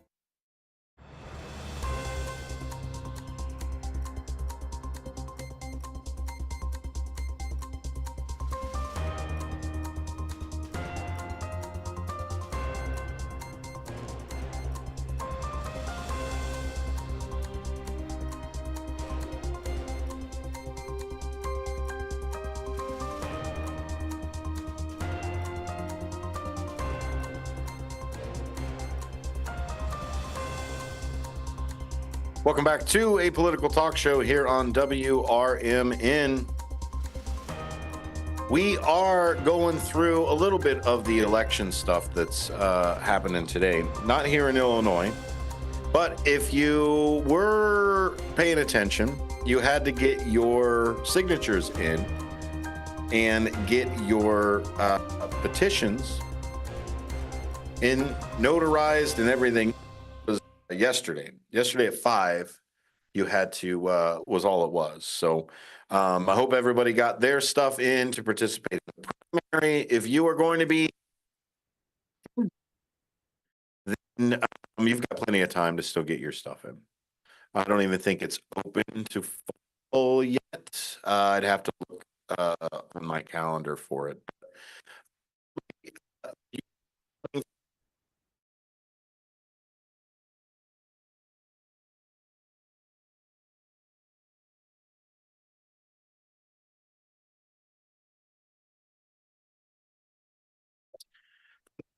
Even though if people, huge amount of people have already jumped in for early voting. I think they said something along the lines of like 700 million people. No, that's ridiculous. 700,000 people. Already. 700 million is a little much. 700,000 people have already early voted in the New York City mayoral side, which is craziness to think about already jumping in. New Yorkers are choosing among Zoran Mandani, Andrew Cuomo, and Curtis Silva in a three-way race that's drawn national attention. Well, why has it drawn national attention? Well, first off, the Democrats essentially voted in for their candidate, a self-proclaimed democratic socialist. So much so at the detriment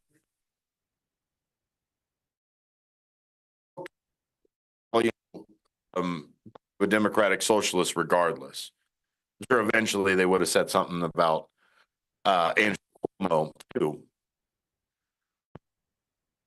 Have with it is what even Cuomo in this race.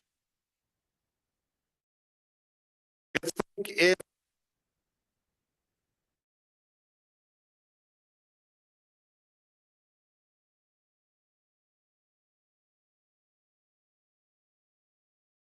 the centrists, just in case. Or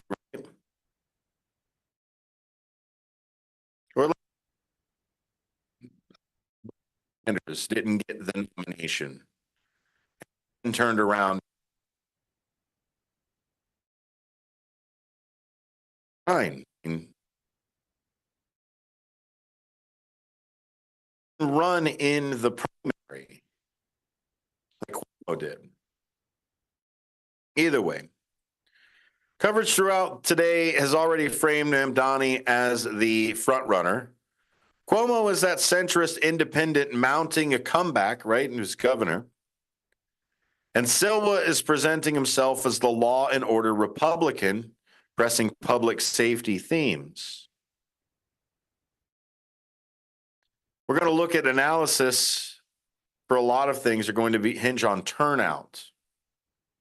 The share of registered voters across the outer borough for homeowners, Manhattan professionals, and immigrant-heavy neighborhoods.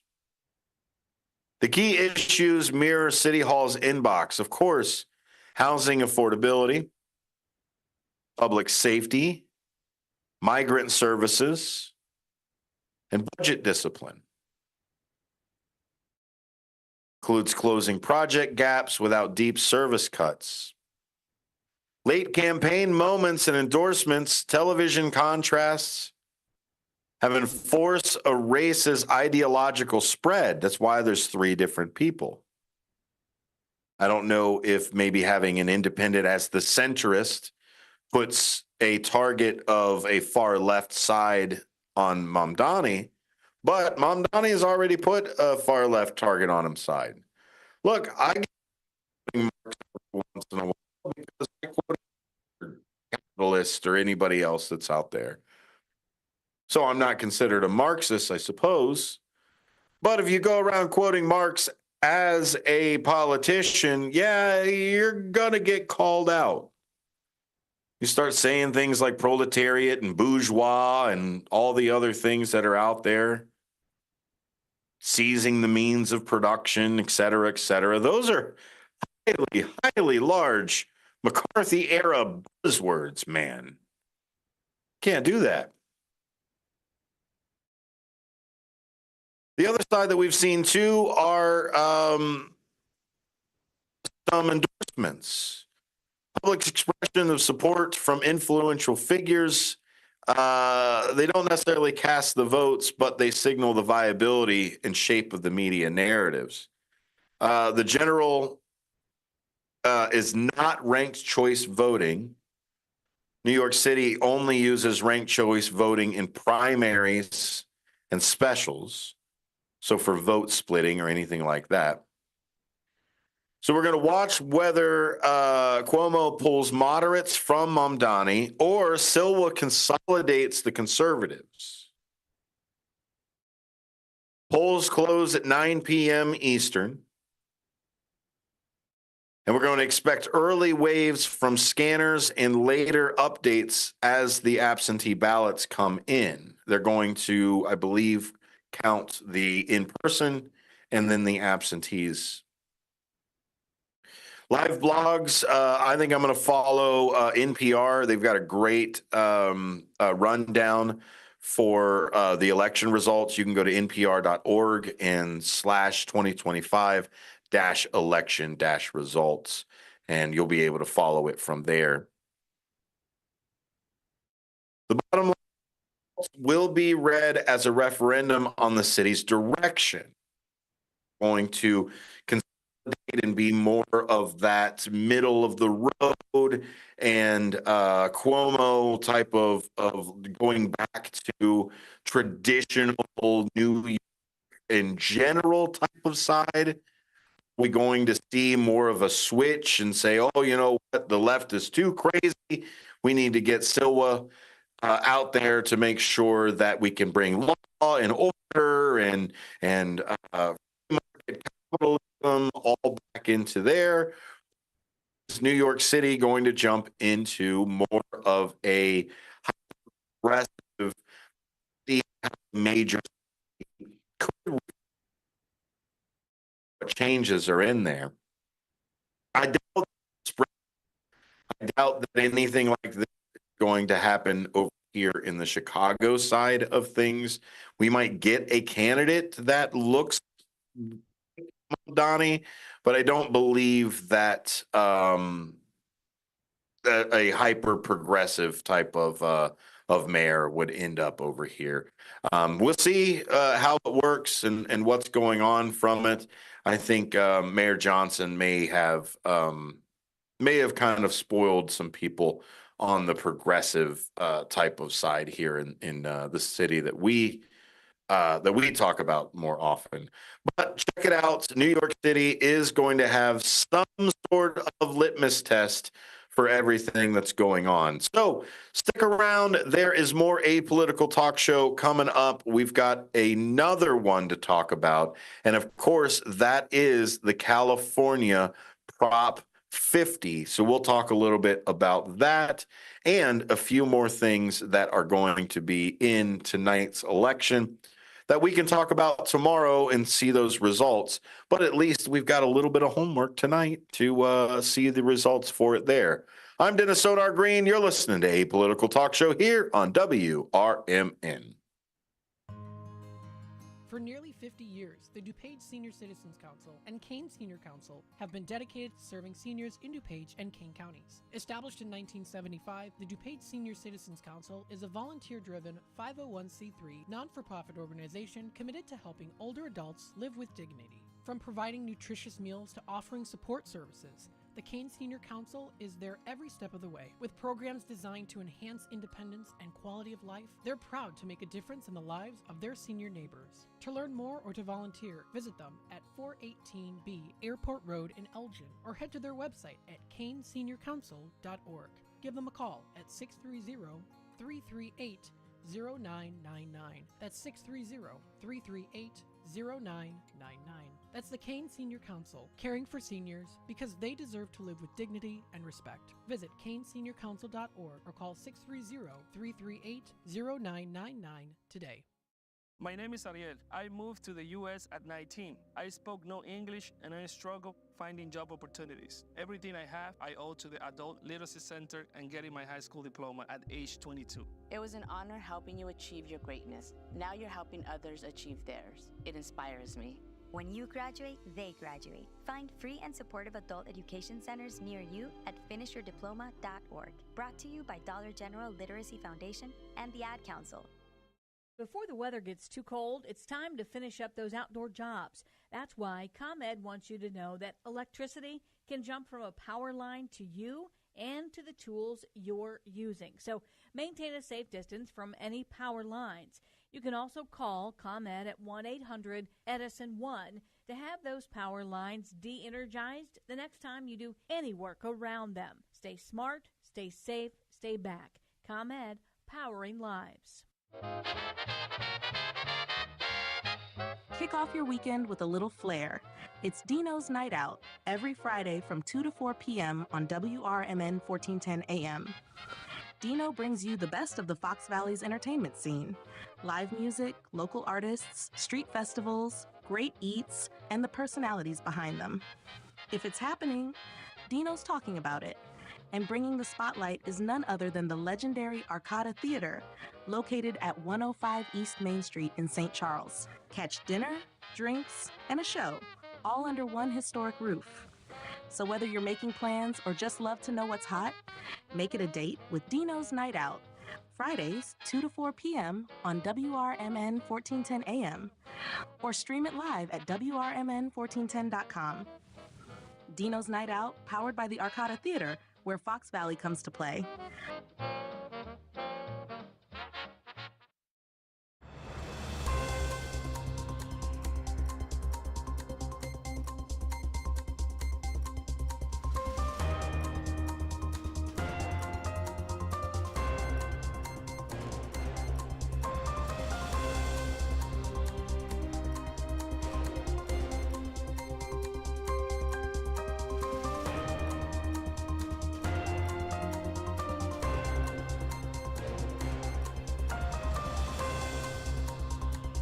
Welcome back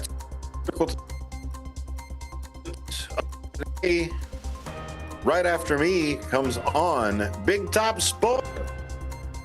Geyer already waiting over there to bring you the latest on the sports developments that are out there in the Fox River Valley, and beyond. Thanks for being here. Thanks for being a part of this show that's here. We're talking about some of the elections that are going on. It's been an election or kind of a little bit of a wonky day where we got into the filibuster, and now we're getting into some of these elections that are here, because a lot of it is, what do we want to see in this, I guess, second term of the Trump presidency? What do we want to see? How are we going to react? What does the people do it? This is not necessarily the canary in a coal mine, but it is a test of the direction and the immediate springboard of this administration. This is the first time that people get to actually jump in and say, okay, what do we do? Do we jump in and this No Kings rally and we just flood the zone with our own people? Or do we go back to a moderate? Do we go back to this, let's go back to sanity? Or I don't know, maybe we're way off base, but we get to see it. We don't get to see it necessarily here in Illinois, but we get to see it for the nation. We get to see the zeitgeist of the nation and how that shift or change is actually going to be. One of the ones people are looking for, and one of the ones that we've been talking about for months and months, is this Proposition 50. And this is coming from California. And what Prop 50 does is it would let California use a new legislative drawn congressional map starting in 2026 and keep it in place until the next post-2030 census for the redraw. That's when it's supposed to happen. And so what's happening now is a lot of states are redrawing maps before that census. We just got the census, we just got the maps, and they're like, yeah, you know what, we're gonna change those. And so California had just passed in its own, I believe it even in its own constitution, that they put a citizens redistricting commission.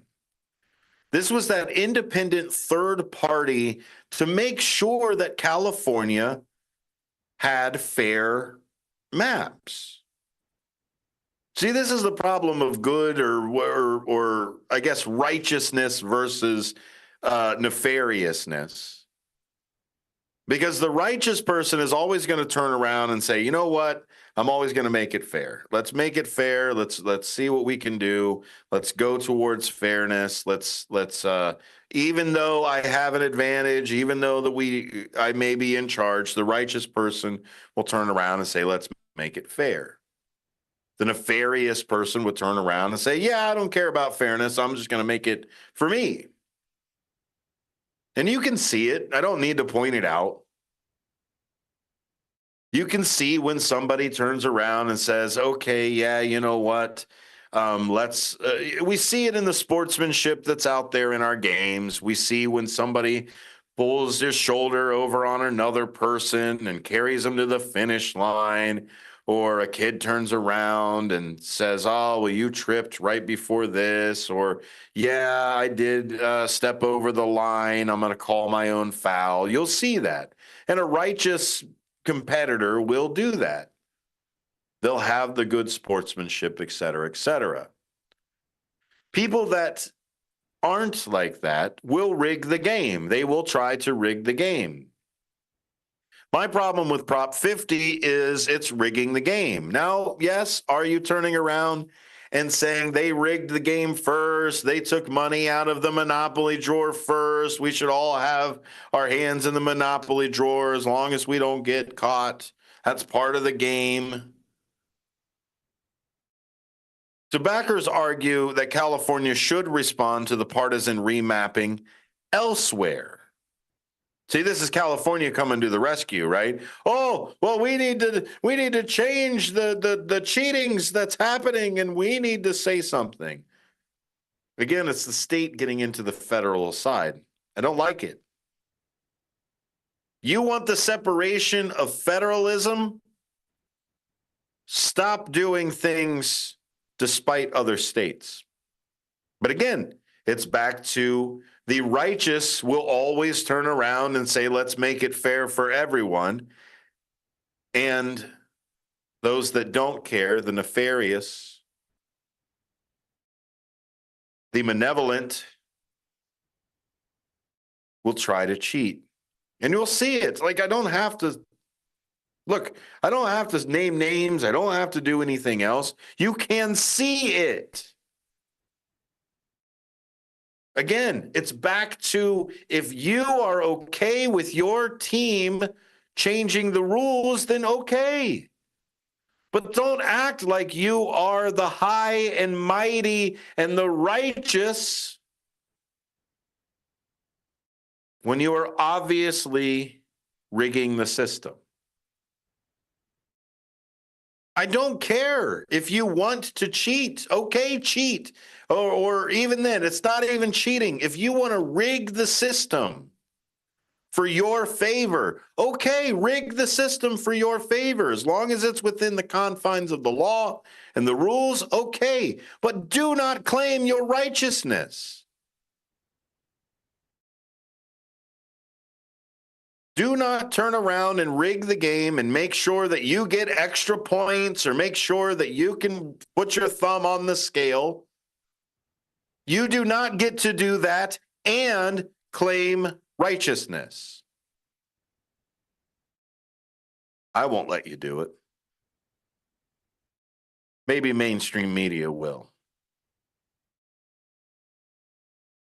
But backers argue that California should respond to partisan remaps elsewhere and adjust the population shifts that have scrambled representation since 2020. Because U.S. House control can hinge on a handful of seats, a friendlier California map could materially affect the 2026 House. Coverage has framed potential gains at up to 5 seats for Democrats if Prop 50 passes. California said that they can draw a map right now that would eliminate all Republican seats.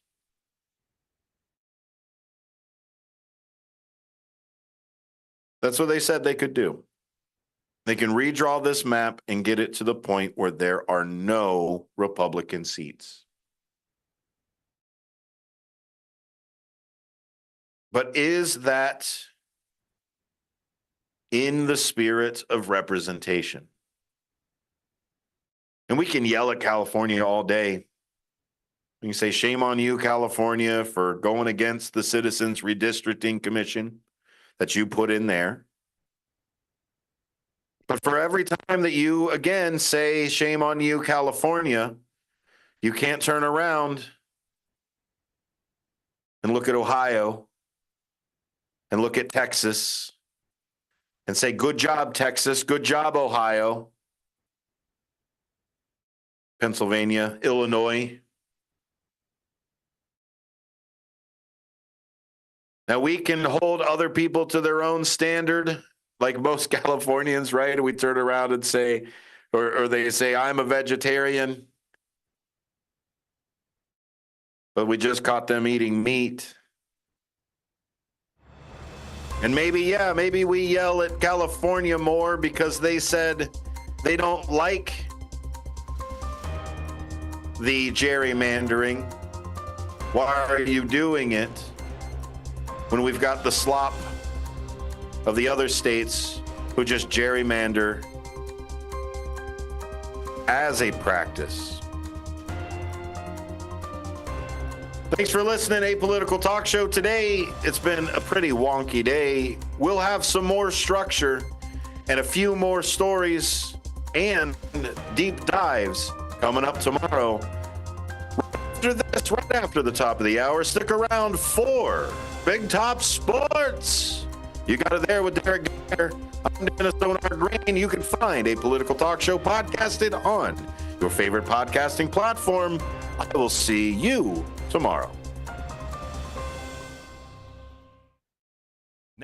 available on Amazon.com and BarnesandNoble.com is the book called DUI Jury Trial, which is the true story of a truck driver in Illinois who was charged with driving under the influence of alcohol. Not only was he facing a revocation of his driver's license, but also a lifetime disqualification of his CDL, which would prevent him from ever driving a semi-truck again. This book includes backstories of the truck driver, the lawyers that defended the case, and the DUI expert witness who analyzed the case and then testified at trial as to the proper protocol procedures of the field sobriety tests as well as the breathalyzer test. This nonfiction novel also includes the actual court transcript from the jury trial, a courtroom showdown in which the final verdict would determine the fate of the defendant's livelihood. The book DUI Jury Trial is now available on Amazon.com and BarnesandNoble.com. Your hometown radio station since 1949. We are WRMN AM 1410, Elgin time, 6 o'clock. I'm Trey Westerberg on 1410 WRMN Elgin, proudly serving the Fox River Valley. This update brought to you by Sky Rizzi. The Kendall County Sheriff's Office received a federal grant for the 2026 fiscal year to support traffic safety campaigns, according to officials. Funded through the Illinois Department of Transportation, the grant reimburses the Sheriff's Office for deputies' hours spent on enforcement aimed at reducing crashes and saving lives. The office plans to focus on campaigns like Drive Sober or Get Pulled Over and Click It or Ticket, targeting impaired driving, seatbelt use, and speeding, especially during high-risk times such as St. Patrick's Day and Memorial Day. Officials say the funding will help ensure road safety by holding traffic law violations accountable. A fire destroyed a house in the 400 block of Grant Place in Aurora early Thursday morning after flames broke out in the attic. Aurora police helped evacuate 2 residents and their dogs, but thick smoke made it impossible to clear the other units. Firefighters battled flames on the second floor and attic, conducting extensive searches and overhaul before the blaze was fully controlled. Utilities were shut off, the home was deemed uninhabitable, and the Red Cross assisted the displaced tenants with temporary shelter. Federal agencies have issued new recalls affecting both food and medicine, including over 580,000 bottles of the blood pressure drug prazosin hydrochloride due to potential contamination with the cancer-causing chemical. Food recalls include California peaches for possible listeria contamination, as well as parsley and chicken products over salmonella concerns. The recalls were announced by the FDA, USDA, Consumer Product Safety Commission, and National Highway Traffic Safety Administration. Companies involved, such as Teva Pharmaceuticals and Amerisource Health Systems, issued voluntary nationwide recalls to protect customers. 2 federal judges in Massachusetts and Rhode Island ruled Friday that the Trump administration must keep funding SNAP, the nation's largest food assistance program, during the government shutdown by using emergency reserves. The decision allows the administration to decide whether to fund the program partially or fully for November. The USDA had planned to halt SNAP payments on November 1st. I'm Trey Westerberg on 1410 WRMN Elgin, proudly serving the Fox River Valley. The holidays are back at Starbucks, so share the season with a peppermint mocha. Starbucks signature espresso, velvety mocha, and cool peppermint notes, topped with whipped cream and dark chocolate curls. Together is the best place to be at Starbucks. Find what you love and love what you find. A Total Wine and More. There's so much waiting for you. With the lowest prices for over 30 years, find what you love only at Total Wine and More. Drink responsibly, B21. Progressive presents a testimonial of sorts. Hey, slow down! Oh yeah? Well, you drive like my grandma. She's a very attentive and courteous driver who wears a seatbelt and always uses her turn signals. She's also a talented painter and has very low cholesterol. Not that that has anything to do with her driving, just thought a more complete picture of who she is might be interesting. Anyway, have a nice day. Safe driver? Get Snapshot from Progressive and get a personalized rate based on how you drive. Progressive Casualty Insurance Company and affiliates. Snapshot not available in California or from all agents. Surcharge possible for unsafe driving. I'm Trey Westerberg on 1410 WRMN Elgin, proudly serving the Fox River Valley. This update brought to you by Rain X. Federal agencies have issued new recalls affecting both food and medicine, including over 580,000 bottles of the blood pressure drug prazosin hydrochloride due to potential contamination with the cancer-causing chemical. Food recalls include California peaches for possible listeria contamination, as well as parsley and chicken products over salmonella concerns. The recalls were announced by the FDA, USDA, Consumer Product Safety Commission, and National Highway Traffic Safety Administration. Companies involved, such as Teva Pharmaceuticals and Amerisource Health Systems, issued voluntary nationwide recalls to protect customers. 2 federal judges in Massachusetts and Rhode Island ruled Friday that the Trump administration must keep funding SNAP, the nation's largest food assistance program, during the government shutdown by using emergency reserves. The decision allows the administration to decide whether to fund the program partially or fully for November. The USDA had planned to halt SNAP payments on November 1st. The Kendall County Sheriff's Office received a federal grant for the 2020. This is Sarah Silver with your Fox Valley forecast, brought to you by Rain-X, America's #1 wiper blade. Tonight, mostly clear with a low around 50.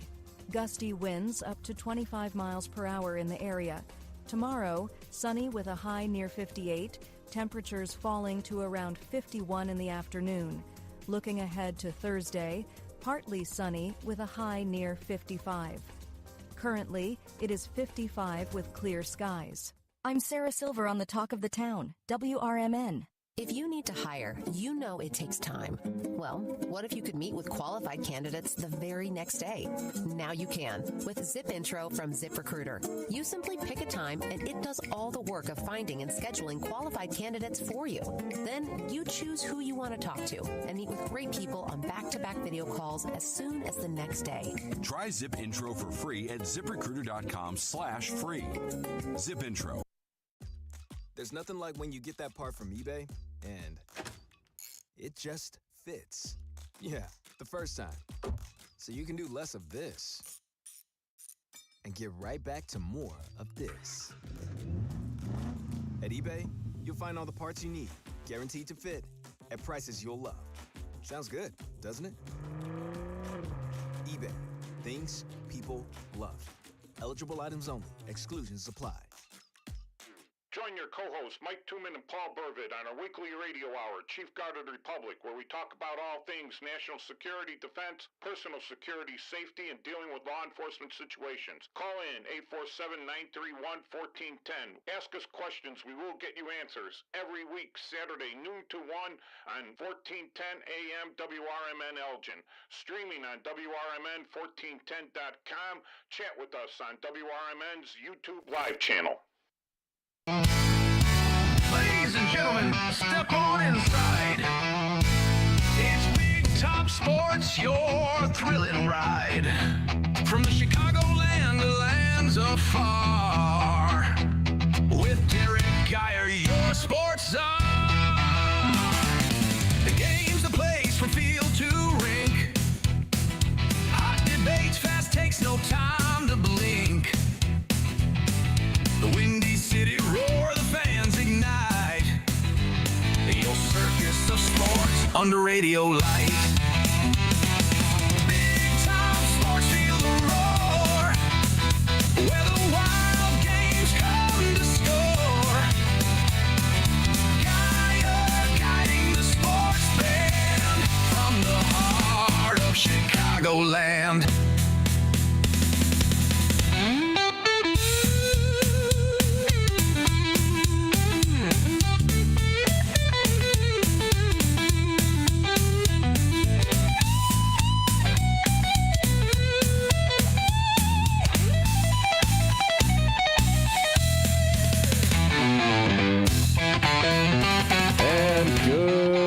Evening, everyone. Welcome into another edition. There we are. Edition of Big Top Sports here on WRMN 1410 AM. Not exactly sure what's going on with the mic. Got to jack it up a little bit, but that's all right. You could hear my lovely voice and you could see my lovely face here on youtube.com at WRMN Radio. How are we doing tonight? Oh, yeah, and let's not forget, you are currently listening to Big Top Sports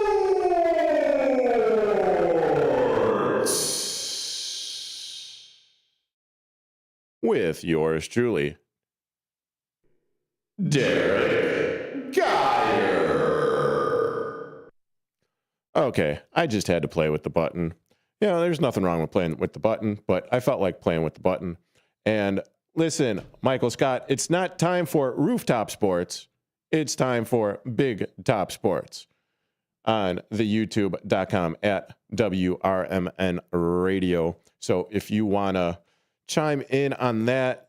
I see your text comments on the tube. If you also want to call in, I've got no guests, so it's just me droning on for 2 hours. Well, not really droning on, but I'm going to be talking about something to do with the NFL trade deadline. Bears pick up a player.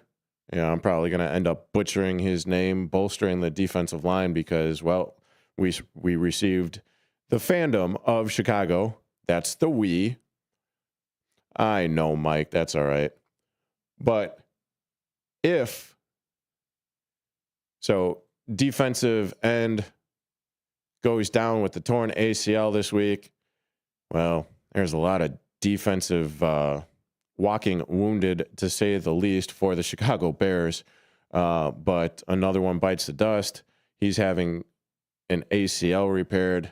That's never a good thing. But like I said, I have no callers for the next 2 hours, or less than that now. But that line could be 847-931-1410. That's 847-931-1410. Or, no, that's it. You could also listen to the WRMN app, the TuneIn, the smart speaker, the WRMN1410.com app as well. But let's get into, man, oh man, well, more about the same as far as, the Chicago Bears injury. Because, Dayo Odingbo, defensive end, he was placed on injured reserve this week after the Bears' 47-42 win over the Bengals on Sunday. And this was reported by oh my good God, Courtney Cronin of ESPN.com. But then, the Bears there's also so many other injuries here. Ricky Strombone, he was out. That's the center. And you don't really get an injury report or update this early in the week moving on until, the weekend. But DeAndre Swift, he's also questionable. Dominique Robinson, defensive end, also questionable. More of the same, right? Roshan Johnson, running back, questionable. Luther Burden III, wide receiver, questionable. And as I've already mentioned, Dayo Odingbo, he is out and on injured reserve as well. Also, a couple of things, before the Bears game. Josh Blackwell, cornerback, he was diagnosed with a concussion and ruled out for the rest of the game on Sunday against the Bengals. Same thing with Cole Kmet. I talked about that last night, but yeah.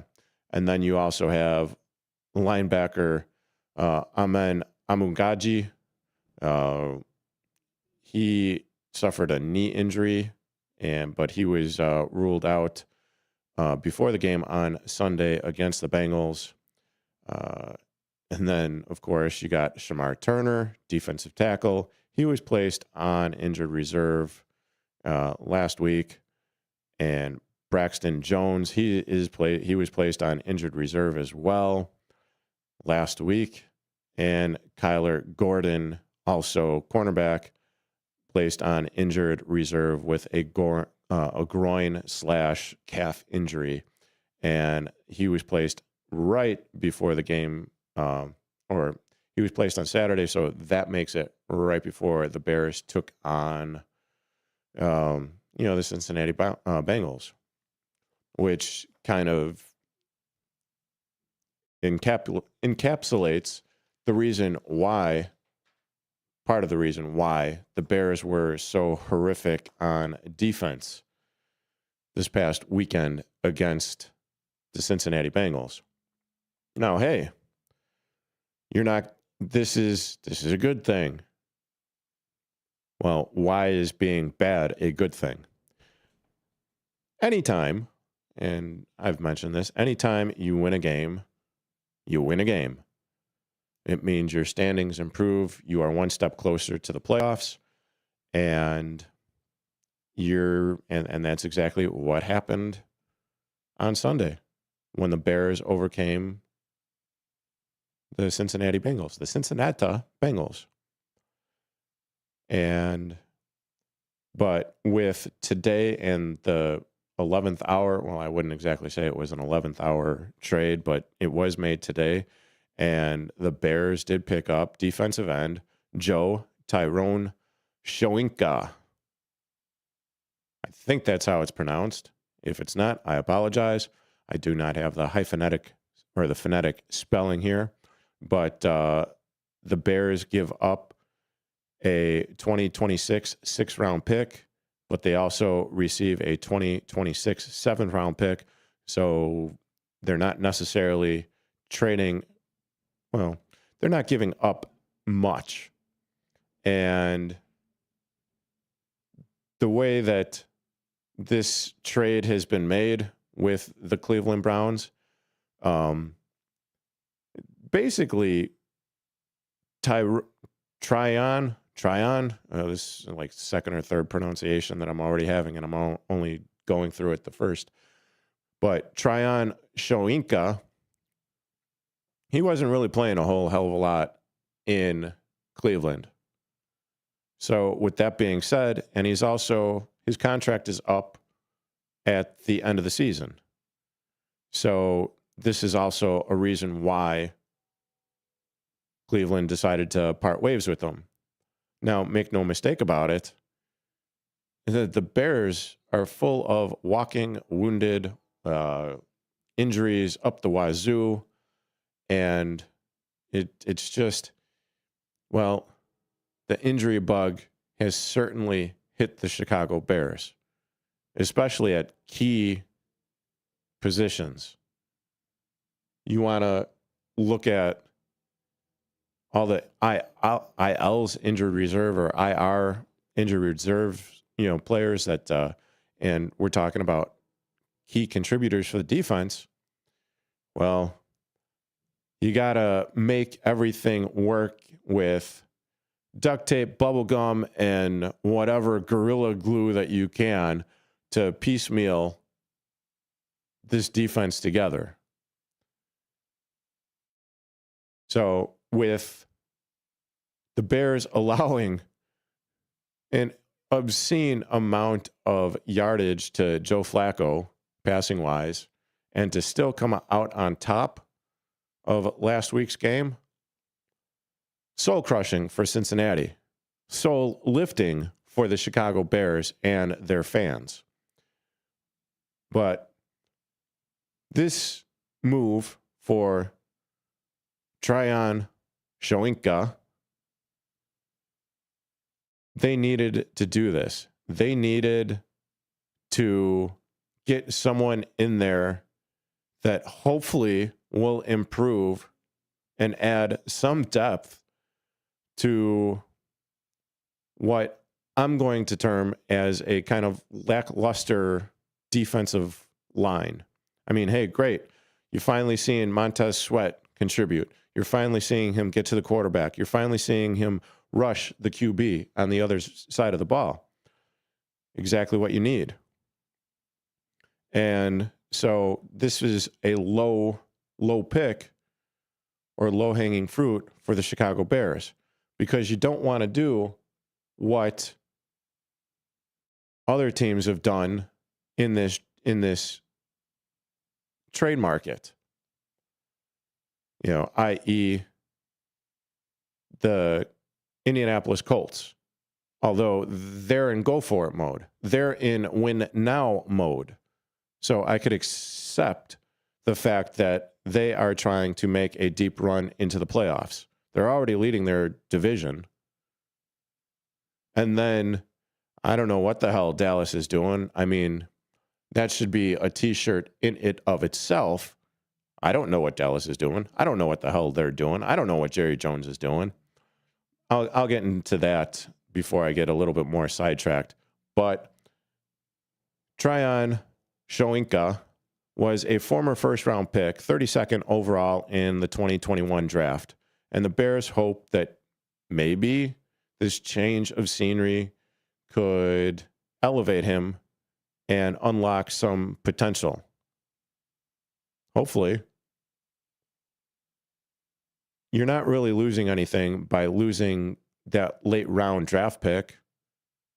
Although, the Bears need all of the draft picks that they can take and acquire and keep and hold on, because make no mistake about it, this year it's the walking wounded, if you will, or the walking dead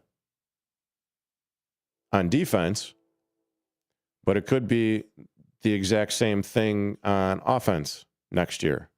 Or everyone is, or dare I say it, they need to stay healthy the rest of the way. Because if there's any major injuries coming on for the offense, ooh, doggy, that potential playoff push all of a sudden becomes a little bit more strenuous and untenable, if you will. So during this season, Tryon Shoyinka, he's only played in 31 snaps in 8 games for the Cleveland Browns. And this is a team that actually has a pretty damn good defense, which will be interesting when the Bears go up against them. Did they already go up against them? Yeah, you know what? Bears schedule. December 14th. So the Browns come into town on December 14th. So they haven't played them yet. But with that being said, that's one of the main reasons why Cleveland has been able to stick around in games, was because their defense has been so damn good. So it's nothing for them to give up a defensive end. So there is that. And we'll see. And I'll get into it a little bit deeper and why I say you don't necessarily need to have given up the haul that the New York Jets, who are basically in teardown mode and rebuild mode for next season. And they're stockpiling first-round picks left and right. I think from the trade today, they have gotten 5 or 6 that'll be good for the next 2 seasons, or the next 2 drafts, I should say. But you are currently listening to Big Top Sports here on WRMN 1410 AM with yours truly, Derek Iyer. Back in a moment.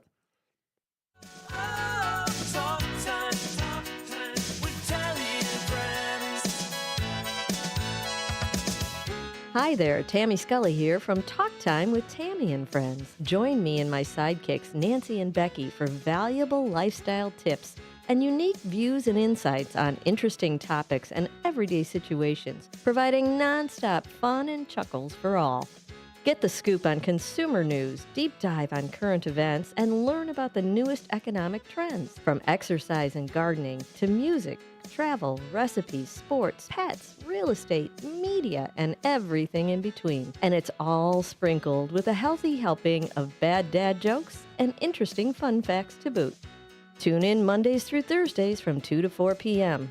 for a little fun, frolic, and infotainment. Join us, won't you?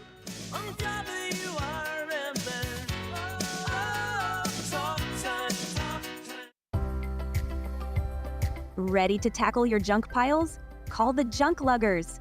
From old furniture to entire cleanouts, we do the heavy lifting. And here's the best part. We rehome and recycle as much as possible to keep it all out of landfills.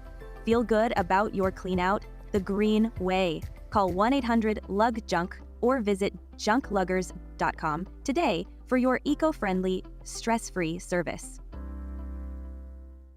The new novel, titled DUI Jury Trial, is the true story of 2 lawyers who defend a truck driver who is charged with DUI. If he's convicted, this truck driver faces a lifetime disqualification of his commercial driver's license, which would prevent him from ever driving a truck again. This 3-year legal battle culminates in a courtroom showdown, which involves the testimony of a DUI expert witness. This book, DUI Jury Trial, is now available on Amazon.com and BarnesandNoble.com. We are AFGE, the American Federation of Government Employees. We represent 700,000 federal and D.C. government workers who are the vital threads of the fabric of American life. We support our nation's military. We take care of our nation's veterans. We protect our nation's borders. We respond to our nation's crises and natural disasters. We provide services to our nation's seniors. The American Federation of Government Employees. We work for America. We are AFGE, the American Federation of Government Employees. We represent 700,000 federal and D.C. government workers who are the vital threads of the fabric of American life. We support our nation's military. We take care of our nation's veterans. We protect our nation's borders. We respond to our nation's crises and natural disasters. We provide services to our nation's seniors. The American Federation of Government Employees. We work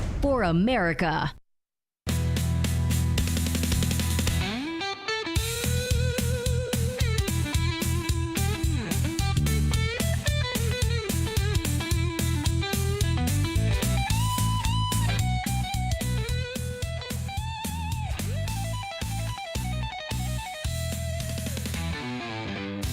And welcome back to Big Top Sports with yours truly, Derek Geyer, on WRMN 1410 AM. That would be River Media Network.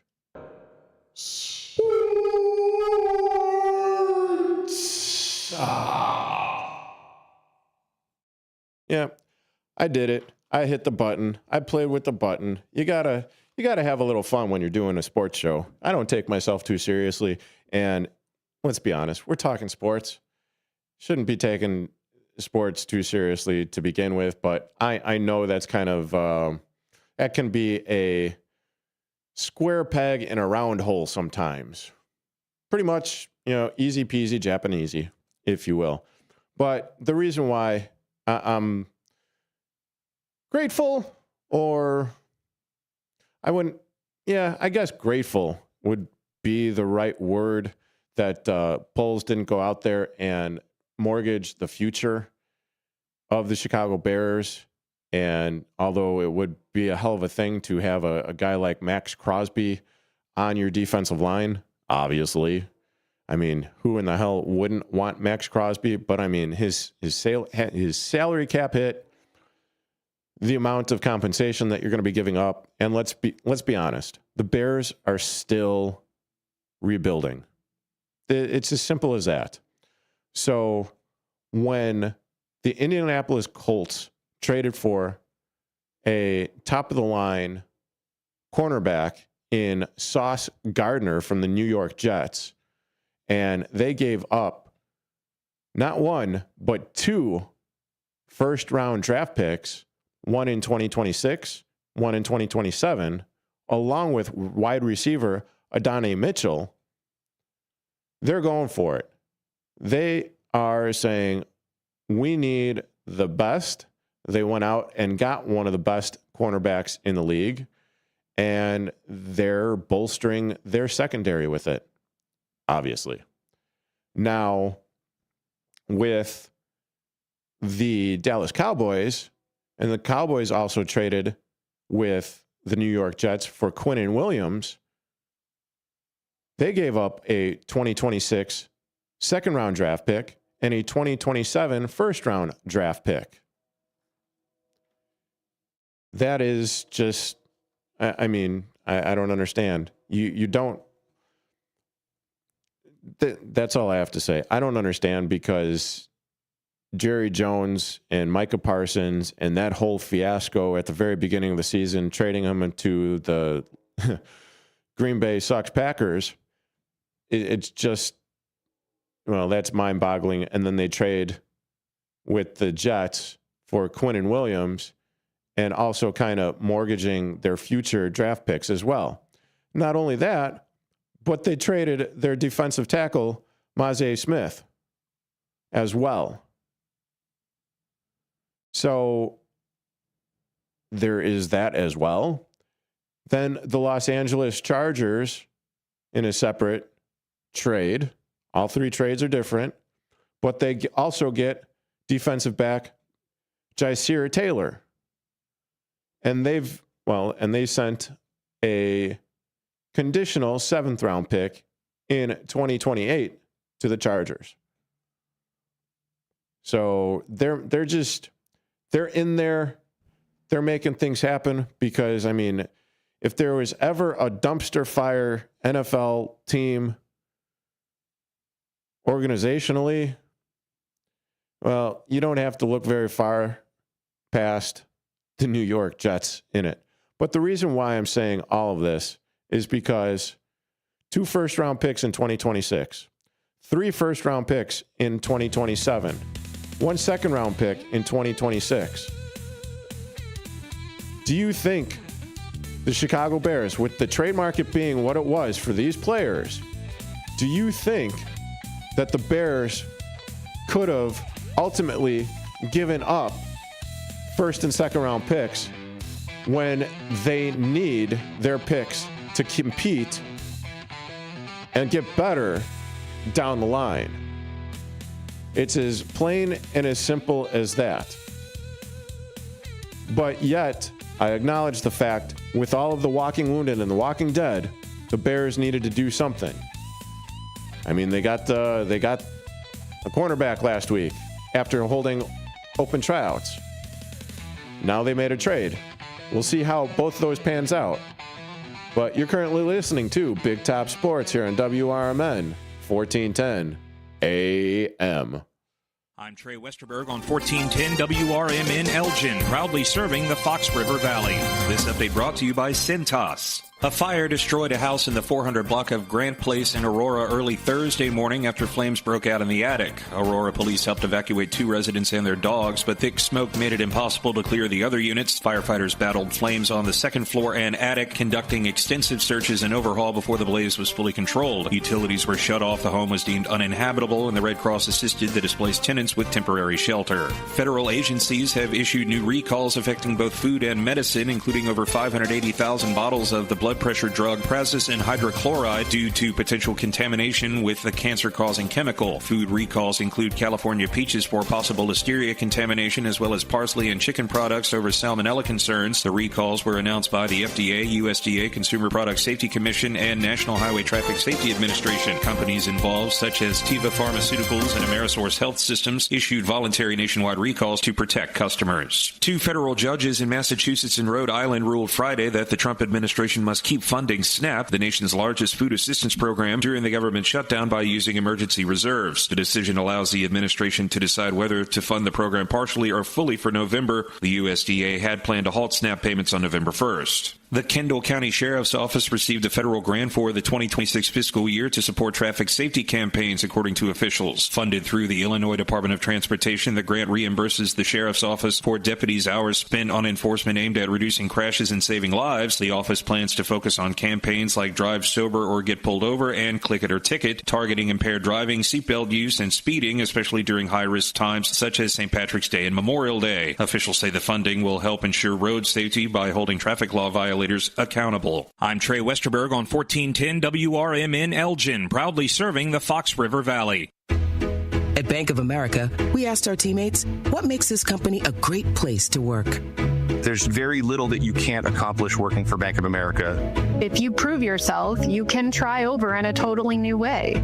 You can learn so much here. You're the owner of your career. See how our teammates are growing in their careers at bankofamerica.com/great place to work.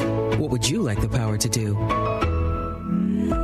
Bank of America, proud to be an equal opportunity employer. Wesley Financial Group is not a law firm, and Chuck McDowell, definitely not an attorney. This is Chuck. Do you feel stupid for buying a timeshare?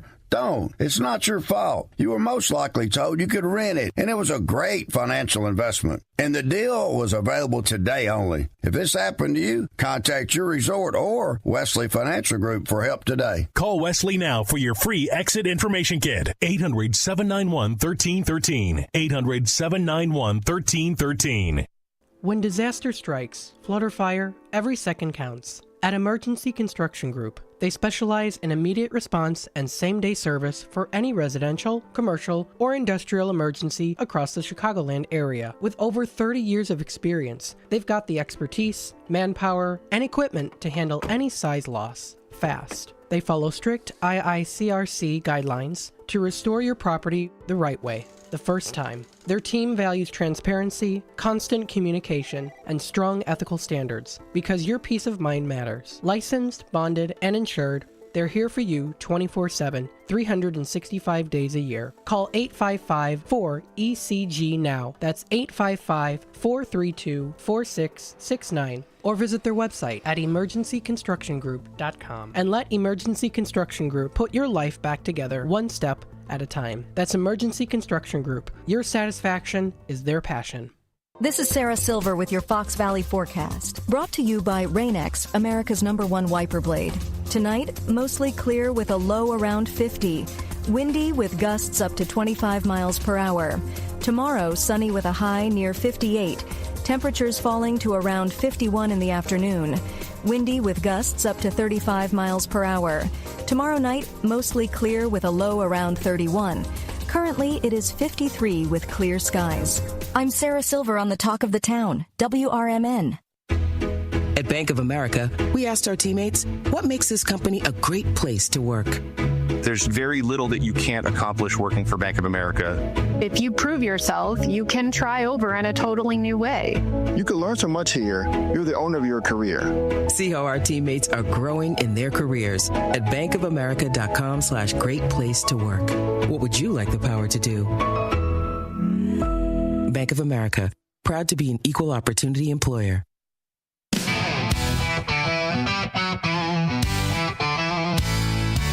Ladies and gentlemen, step on inside. It's Big Top Sports, your thrilling ride. Big Top Sports, feel the roar. Where the wild games come to score. Guiding the sports band from the heart of Chicagoland. Football frenzy and hoops so high. Baseball swinging as seasons fly. Hockey blades cutting swift and true. Sports carousel spinning just for you. Big Top Sports, feel the roar. Where the wild games come to score. Guiding the sports band from the heart of Chicagoland.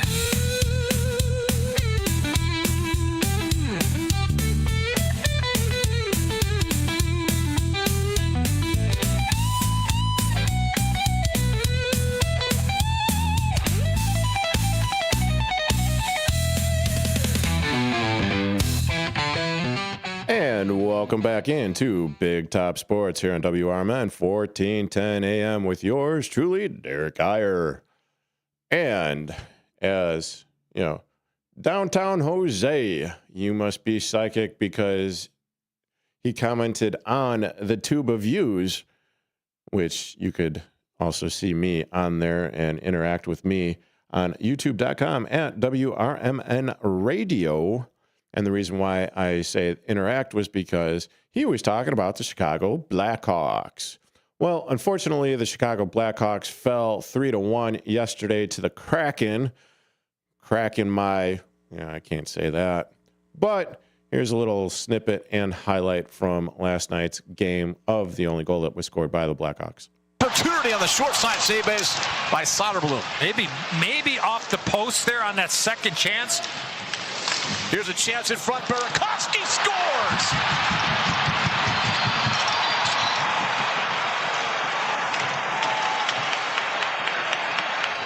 Yep, Burakovsky of the Chicago Blackhawks getting the lone goal last night. And it was nice, hard work. Connor Bedard giving him a cross-ice pass, and he was able to capitalize in between the dots and get it up, or actually 5-hole on Jaden's on the goaltender for the Kraken. And at which point it made it 2-1, but they were, if I'm looking at this correctly, they were able to add an empty netter, which basically sealed the deal. The Blackhawks are currently 5th in the Central Division, 1 spot down from the last time that I took a look at it. They've scored a total of 38 goals on the season while allowing 34, good for a +4 differential. You're getting contributions from guys that you wouldn't normally get. Tyler Bertuzzi, key cog in there. He gets those greasy in the front of the goals, really. And it's kind of easy to get those greasy, grimy, gritty goals when you have the likes of Connor Bedard passing him the biscuit on his tape, and all he has to do is, redirect it into the net, as we saw, or at the last game that they took on in Winnipeg. So they were able to do that. As far as goals and everything and where they rank on this season, currently they're ranked 18th.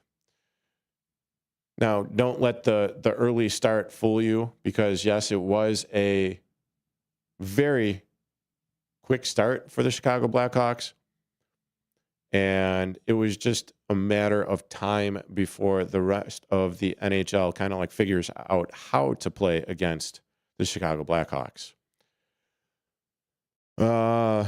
While they are also ranked number 11th in goals against out of the 32 teams, which is also a good thing because, well, they're a little bit on the higher end of things, meaning that their defense has definitely picked up for sure as well.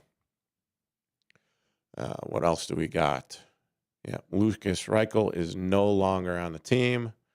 He too bad, so sad. But the Blackhawks will be facing their former teammate in Lucas Reichel tomorrow when they take on the Vancouver Canucks out there in Vancouver as they continue to journey on with this 6-game road trip. My goodness, I mean, talk about an interesting little factoid where they're going to be traveling something like 2,500 miles or, some smurf like that. But, yeah. And then it is also nice that Connor Bedard is taking things a little bit more seriously. Not that he wasn't taking things seriously before. And by no means is he like, Captain Jonathan Taves serious and being made a captain at 19 years old. But it's just there's an extra grit to his game this year. He's chirpy a little bit more. He's added some muscle. He's getting into it a little bit more. He is not that pushover where seemingly last year and the year before, someone could just give him a good old stiff arm and he falls off the puck. Or he doesn't want to mix it up. He's doing a lot of that this year. And I got to say, I like it. I like it a lot. And it is something that I think have taken some people by surprise a little bit. Let's see, where are we at as far as the stats? Blackhawks stats. And according to ESPN, let's see. Connor Bedard is leading the team with 16 points. He has taken the lead because Frank Nazar, he is still stuck on 11 points. So that right there is telling me that defensively, the teams that they're going up against are focusing a little bit more on Frank Nazar. So Frank Nazar is currently got 11 points, and that's where he was at the middle of last week when I checked. So Connor Bedard's got 16 points. Frank Nazar, he's got 11. Andrew Borowkowski, he's got 10, adding one last night with that goal. TiVo's at 9. And yeah, and right now the penalty leaders for the Chicago Blackhawks is defensive player Louis Crevier, and the plus minus, which is how you determine whether or not you're a good defender on the ice, because let's face it, there's only 3 lines. Well, thanks, Jeff. I appreciate that. And if you are curious why I'm saying thanks, Jeff, because he is commenting on youtube.com at WRMN Radio. I always try to acknowledge the people that give shout outs on that. Or hell, if you want to give a call in at 847-931-1410. Oh, and by the way, Jeff, since you are currently listening, I would say tune in, because we will be doing more NASCAR coverage tomorrow, not tomorrow, but tomorrow. And my guy, unless something unexpectedly happens, Bob Mariner, he'll be breaking down that final race weekend last week out there in Arizona. So there is that. Excuse me. I seem to be getting a little scratchy scratch there in the back of my throat. But with that being said, yeah, it's nice that things are seemingly on an upward trajectory for the Chicago Blackhawks. Now, anytime you go on a 6-city, almost 2-week road trip, week and a half or so, it's going to be tough. And especially with the Winter Olympics coming up and with this condensed schedule that there is, it makes it that much tougher. Because as of right now, you still have the Vancouver Canucks, the Calgary Flames, and the Detroit Red Wings. That's always going to be the way that it is. Detroit sucks. Don't care. St. Louis sucks. Don't care. And they will not be coming back until, or their next home game, I should say, won't be until a week from tomorrow on Hump Day, Hump Day, on November 12th against the New Jersey Devils. And I absolutely hate these GD start times when they are either on ESPN Plus or HBO Max or True TV, because that game it's a central start. The Blackhawks are on home ice on November 12th against the New Jersey Devils. But yet, the start time is at 8:30. What's wrong? What, you couldn't pass it? You couldn't delay the game anymore by putting it up at 9 o'clock? Make it a true West Coast feel to it? Oh, I absolutely am flabbergasted by the scheduling that they've done this year. I mean, who has an opening hockey night? And I get it. They were in Florida, and the Florida Panthers were raising their banner and doing the whole cup thing. But at 4 in the GD afternoon on opening night? I have absolutely no idea about that. It just,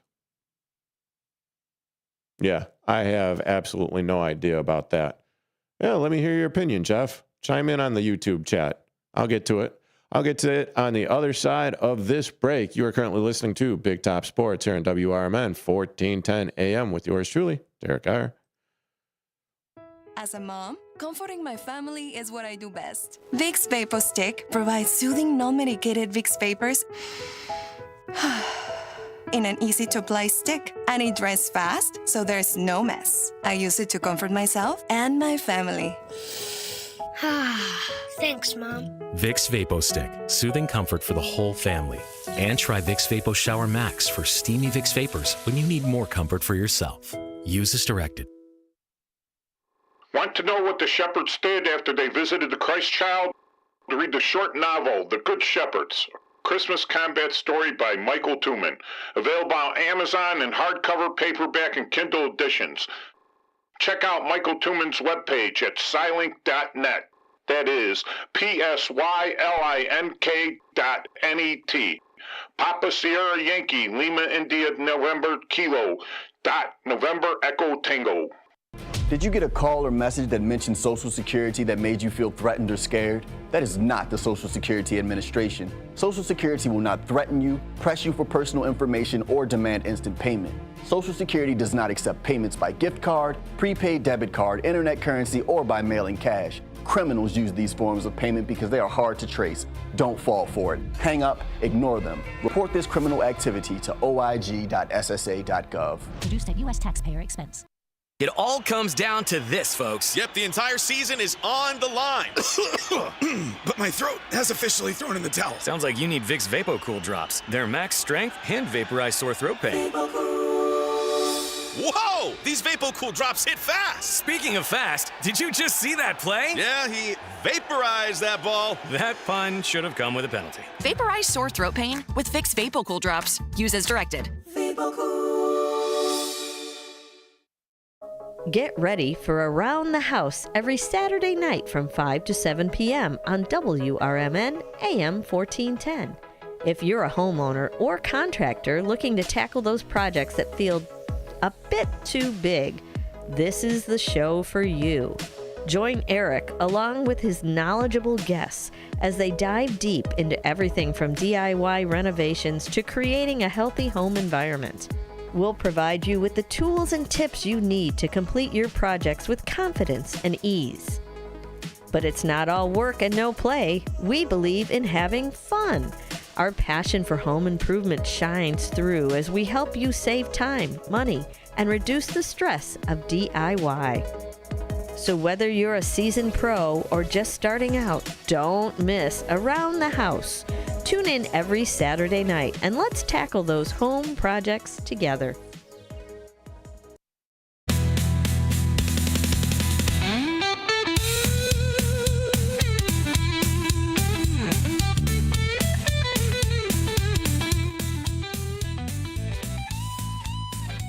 And welcome back into Big Top Sports here on WRMN 1410 AM with yours truly, Derek Iyer. And I am talking that hockey because the Chicago Blackhawks are doing better than I anticipated them with their season so far. But, I mean, make no mistake about it.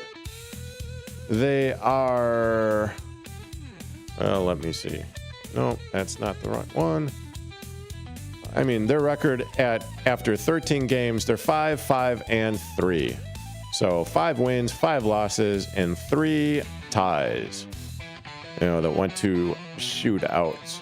So, but even with that being said, taking a glance at the Chicago Blackhawks schedule, where they had a promising schedule going all the way back to Monday, October 13th, which, well, that's just about a little bit over a month, but they also started the season with 3 consecutive losses, that to Florida, Boston, and Montreal, before kind of somewhat riding the ship a little bit. Winning against Utah and St. Louis sucks, but they also put up an 8 spot against St. Louis, sucks, but that's a good thing. And then they lost to Vancouver in a 3-2 shootout. But then they were able to get a little bit back on track with wins against Anaheim, Tampa Bay, a loss against Los Angeles, and a victory over Ottawa, 7-3. But over the last 5 games, the Blackhawks are 1-4. So let's just hope that this tough West Coast 6-game road trip for the Blackhawks will yield a little bit of fruit coming up against Vancouver, and then Calgary, and then Detroit. So, yeah, it's a possibility. Because right now, Vancouver is 7-7 on the year, 7 wins, 7 losses. And then you also have Calgary, where they are 3-9-2. Well, this should be a game that the Chicago Blackhawks pick up and win. And let me check about Detroit. Sucks. Red Wings. No, that is not what I clicked on. Detroit. Thank you. No, Detroit is on a pretty good first start of their season. They are first in the Atlantic Division with a 9-4 record. So, yeah, tough road trip. Tough road trip indeed for the Chicago Blackhawks. And speaking of a nice start of the season, did anyone think that the Chicago Bulls would have a 5-1 record after 6 games? Now, they did lose the tail end of a home-and-home to the New York Knicks, giving the Bulls their first loss of the year. And maybe Pistons, Heat. Yeah.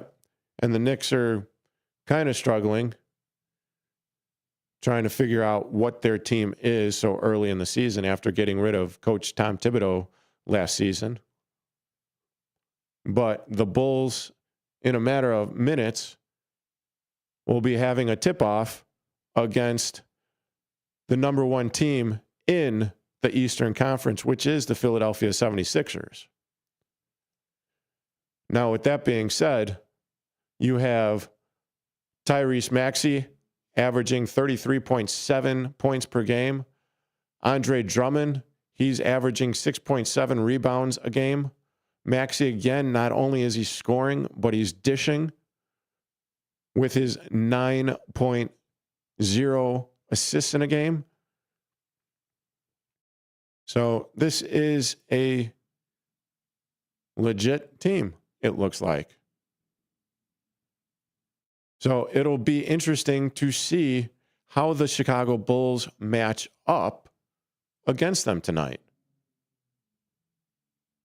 Because with all the running and gunning that they've been doing, you would hope that they will be doing just as good against the New York Knicks. I'm sorry, the Philadelphia 76ers. Josh Giddey's averaging 22.2 points per game. Nikola Vucevic is averaging 12.3 rebounds. Josh Giddey, he's averaging 8.7 assists. That wasn't like that last season, where it was basically my turn, your turn, my turn, giving the ball out. No, I want to score. No, I want to score. No, I got to score. So with that being said, yeah. And Josh Giddey is also leading the team with 33 minutes per game. Well, just over 33 and a half minutes per game. He's also contributing on the defensive ends of things as well. Averaging eight defensive rebounds in a game,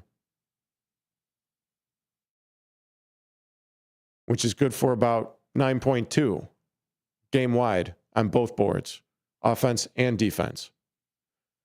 This is something that the front office of the Chicago Bulls has made clear that they need to get better at.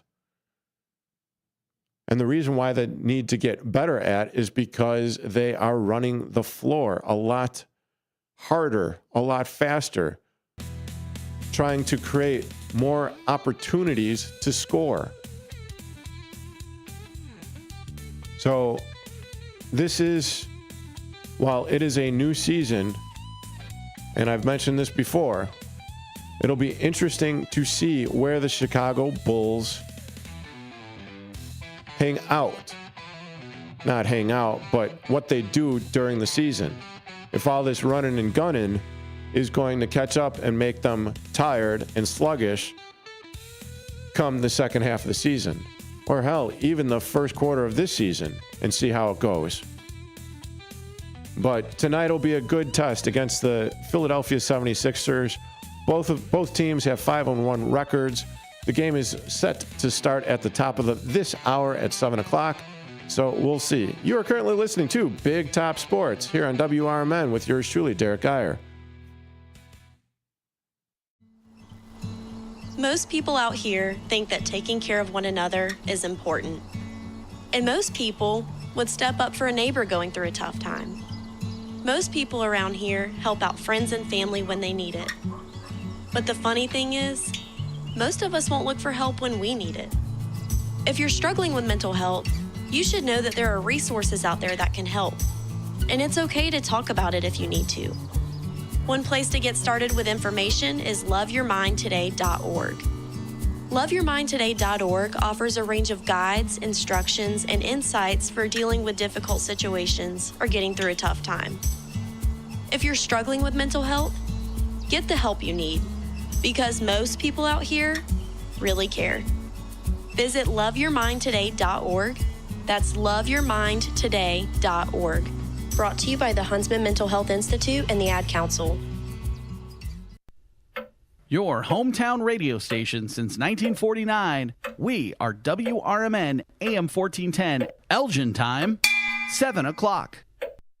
I'm Trey Westerberg on 1410 WRMN Elgin, proudly serving the Fox River Valley. This update brought to you by Rain X. Federal agencies have issued new recalls affecting both food and medicine, including over 580,000 bottles of the blood pressure drug prazosin hydrochloride due to potential contamination with the cancer-causing chemical. Food recalls include California peaches for possible listeria contamination, as well as parsley and chicken products over salmonella concerns. The recalls were announced by the FDA, USDA, Consumer Product Safety Commission, and National Highway Traffic Safety Administration. Companies involved, such as Teva Pharmaceuticals and Amerisource Health Systems, issued voluntary nationwide recalls to protect customers. 2 federal judges in Massachusetts and Rhode Island ruled Friday that the Trump administration must keep funding SNAP, the nation's largest food assistance program, during the government shutdown by using emergency reserves. The decision allows the administration to decide whether to fund the program partially or fully for November. The USDA had planned to halt SNAP payments on November 1st. The Kendall County Sheriff's Office received a federal grant for the 2026 fiscal year to support traffic safety campaigns, according to officials. Funded through the Illinois Department of Transportation, the grant reimburses the Sheriff's Office for deputies' hours spent on enforcement aimed at reducing crashes and saving lives. The office plans to focus on campaigns like Drive Sober or Get Pulled Over and Click It or Ticket, targeting impaired driving, seatbelt use, and speeding, especially during high-risk times such as St. Patrick's Day and Memorial Day. Officials say the funding will help ensure road safety by holding traffic law violators accountable. A fire destroyed a house in the 400 block of Grant Place in Aurora early Thursday morning after flames broke out in the attic. Aurora police helped evacuate 2 residents and their dogs, but thick smoke made it impossible to clear the other units. Firefighters battled flames on the second floor and attic, conducting extensive searches and overhaul before the blaze was fully controlled. Utilities were shut off, the home was deemed uninhabitable, and the Red Cross assisted the displaced tenants with temporary shelter. I'm Trey Westerberg on 1410 WRMN Elgin, proudly serving the Fox River Valley.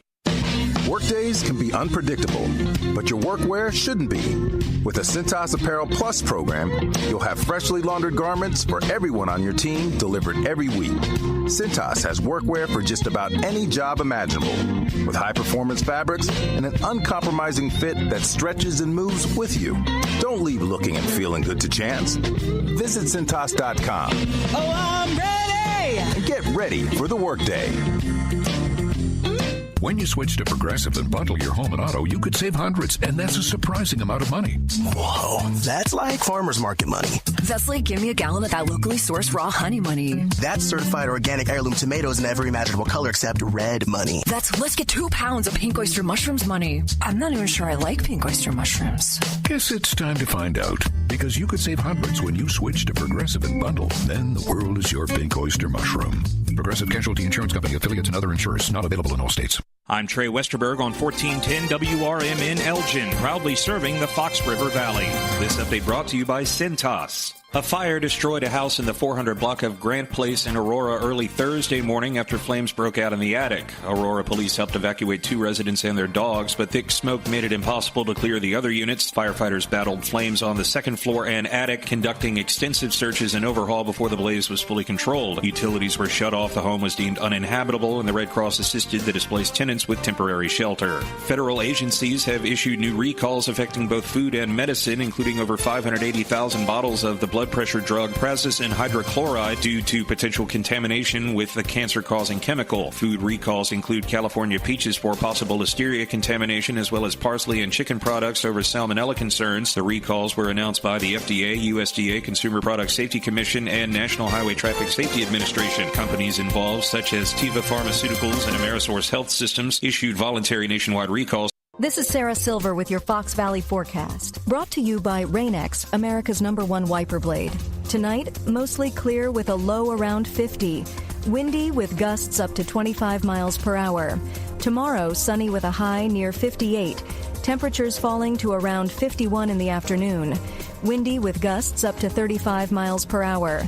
Tomorrow night, mostly clear with a low around 31. Currently, it is 53 with clear skies. I'm Sarah Silver on the Talk of the Town, WRMN. At Bank of America, we asked our teammates, what makes this company a great place to work? There's very little that you can't accomplish working for Bank of America. If you prove yourself, you can try over in a totally new way. You can learn so much here. You're the owner of your career. See how our teammates are growing in their careers at bankofamerica.com/great place to work. What would you like the power to do?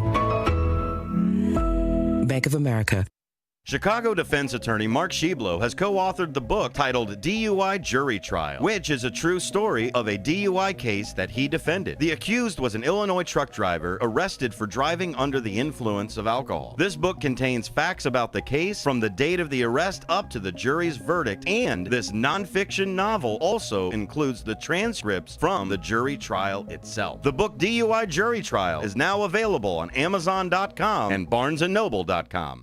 Hey Bears fans, want your business heard during every heart-pounding moment of the game? WRMN 1410 is now offering in-game ad spots for Chicago Bears broadcasts. Be a part of the action as thousands of die-hard listeners tune in each week. Whether it's a touchdown, turnover, or a timeout, your message will be right there in the mix. Spots are limited and going fast. Call WRMN 1410 today at 847-741-7700 and score big with in-game advertising that delivers results. Get in the game with the Chicago Bears on WRMN AM 1410.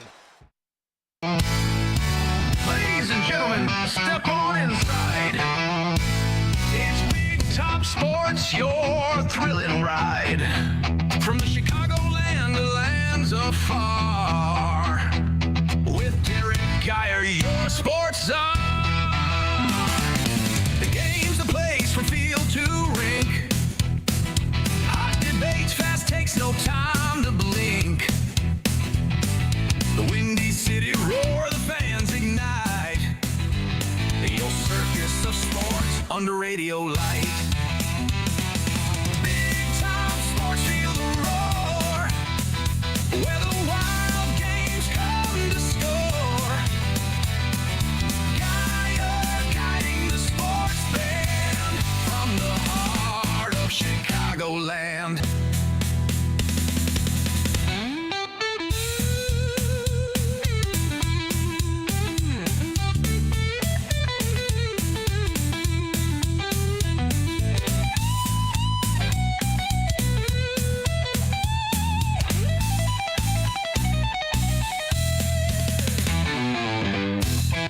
And welcome back to Big Top Sports here on WRMN 1410 AM.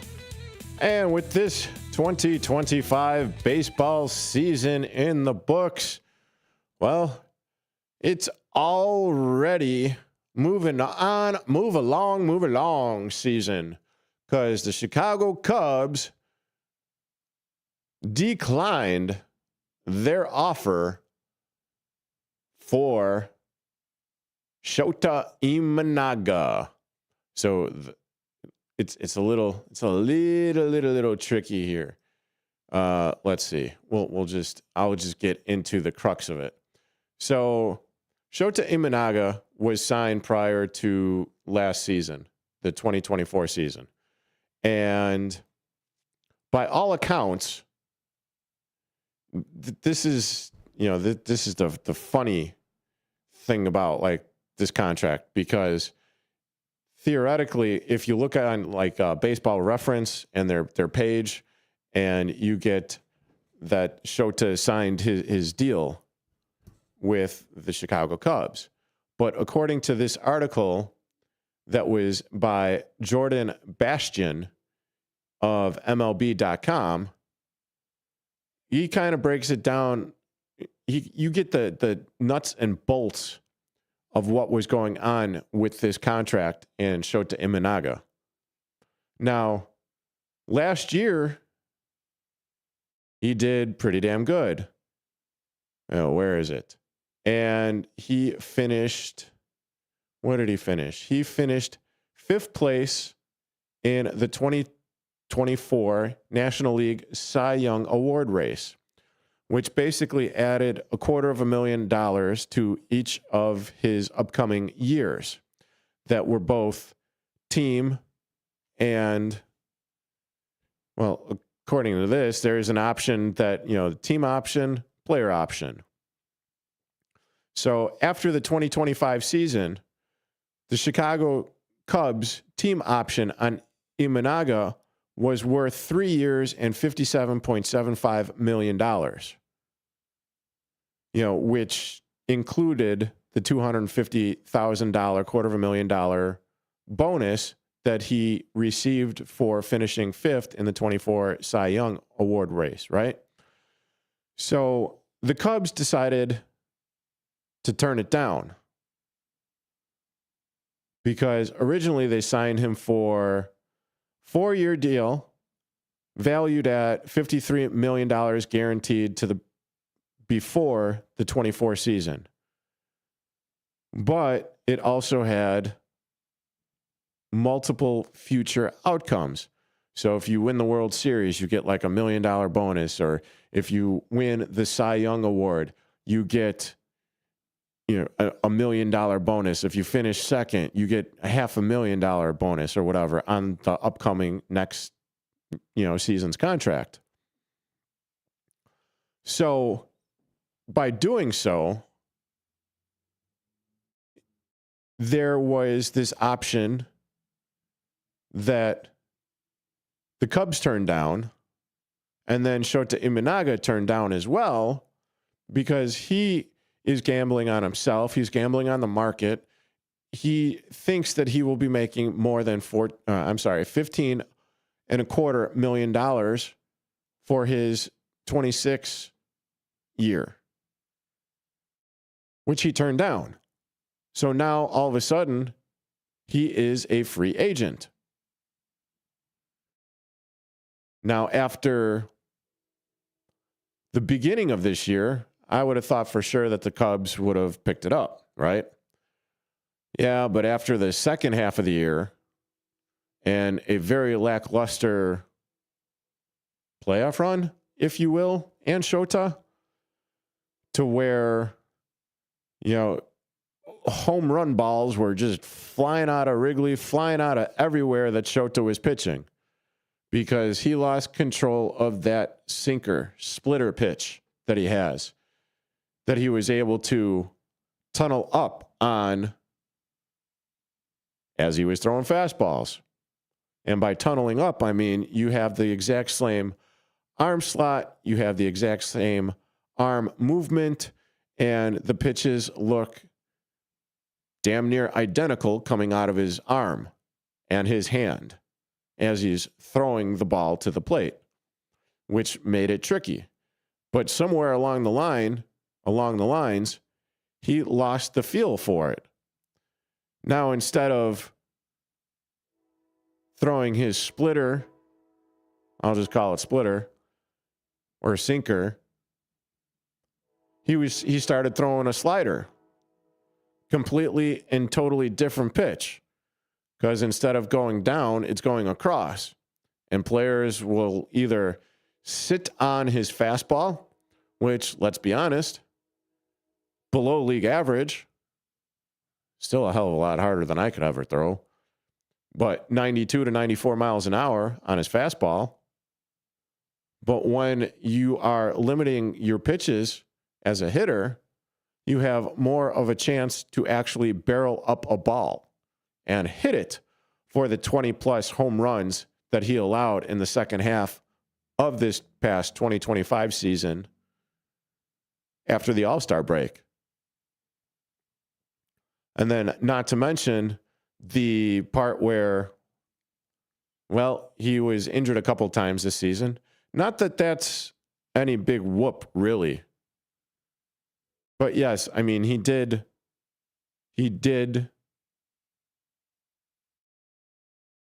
miss a little bit of time. But with this being said, and the looming lockout, work stoppage, and all of that fun stuff that's coming up after next season, I'm not sure if the Cubs actually wanted to sign Shota for the next 3 seasons at $57.75 million. And they also returned or traded Andrew Kittredge, who was a bullpen arm and a rental, apparently, back to the Baltimore Orioles for cash considerations. But I'm not talking about that just yet. I'm talking about Shota Imanaga. And over the last 2 years combined, the 32-year-old Imanaga went 24-11 with a 3.28 ERA and 54 starts. He struck out 291 batters and walked 54 in 318 innings. He was also an all-star last year. Not 2025. He was an all-star in 2024. And as I said, well, and he also finished in 4th in NL Rookie of the Year voting. So Cubs say goodbye to Shota after this past season where he finished with a 3.73 ERA, 117 strikeouts against 26 walks and 144 2/3 innings. I mean, that right there, being dependable like that, even though he missed time, that's a lot of, in this day and age of baseball, that is a lot of innings pitched, 144 2/3 innings. Now, going back, season total of home runs that he allowed this year, 31. And down the stretch, like I said, he gave up 20 homers in 69 2/3 across his final 12 outings. That is entirely too much contact for Shota to give up. And he finished with a 5.17 ERA. And hell, let's be honest, they didn't trust him in the playoffs. Would you trust him in the playoffs? Hell no.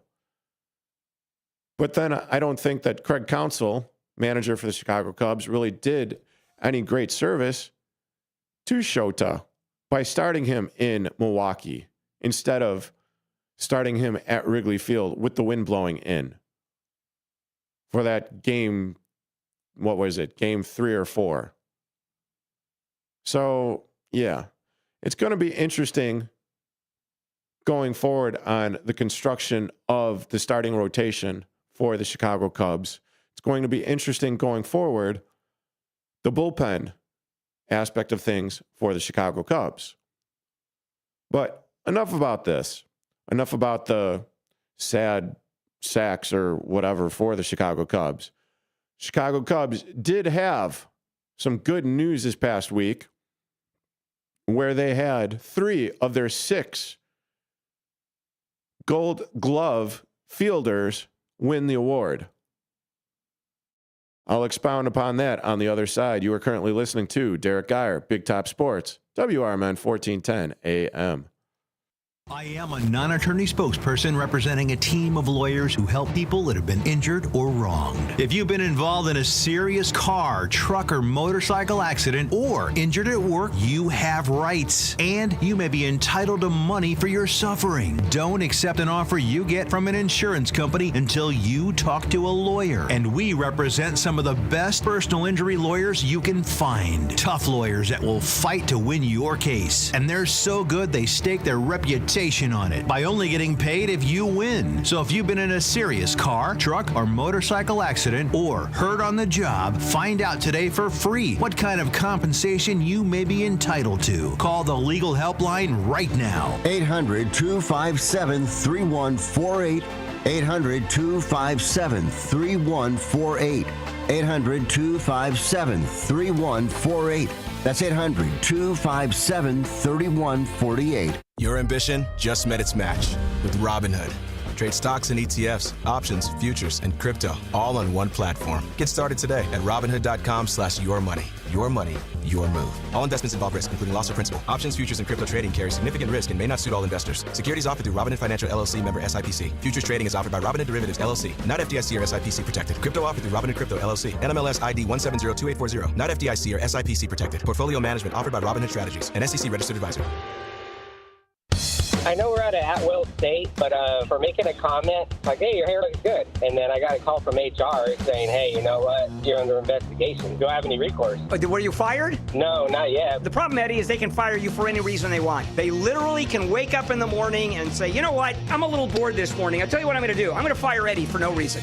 Yep, he can do that. Yeah, that's California. Yep, welcome. Handle on the Law. If you're injured and need a lawyer, go to handleonthelaw.com. Your kids could get free or low-cost health coverage from Medicaid or CHIP. Even if you've applied before, they may be eligible now. Kids up to age 19 are covered for checkups, vaccines, dentist visits, hospital care, and more. And if they already have Medicaid or CHIP, remember to renew every year. Visit insurekidsnow.gov or call 877-KIDS-NOW. Paid for by the U.S. Department of Health and Human Services. My mom has taken up going to the park to practice yoga. My dad's going to a club, but not a book club, a salsa club. Finding new hobbies comes with age.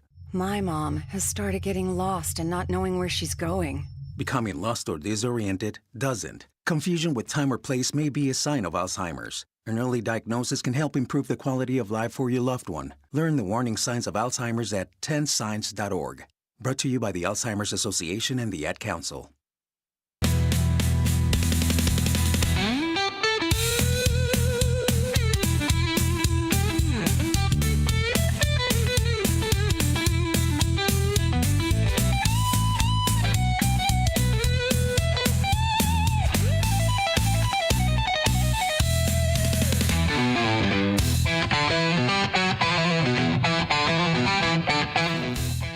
And welcome back to Big Top Sports here on WRMN 1410 AM with yours truly, Derek Geyer.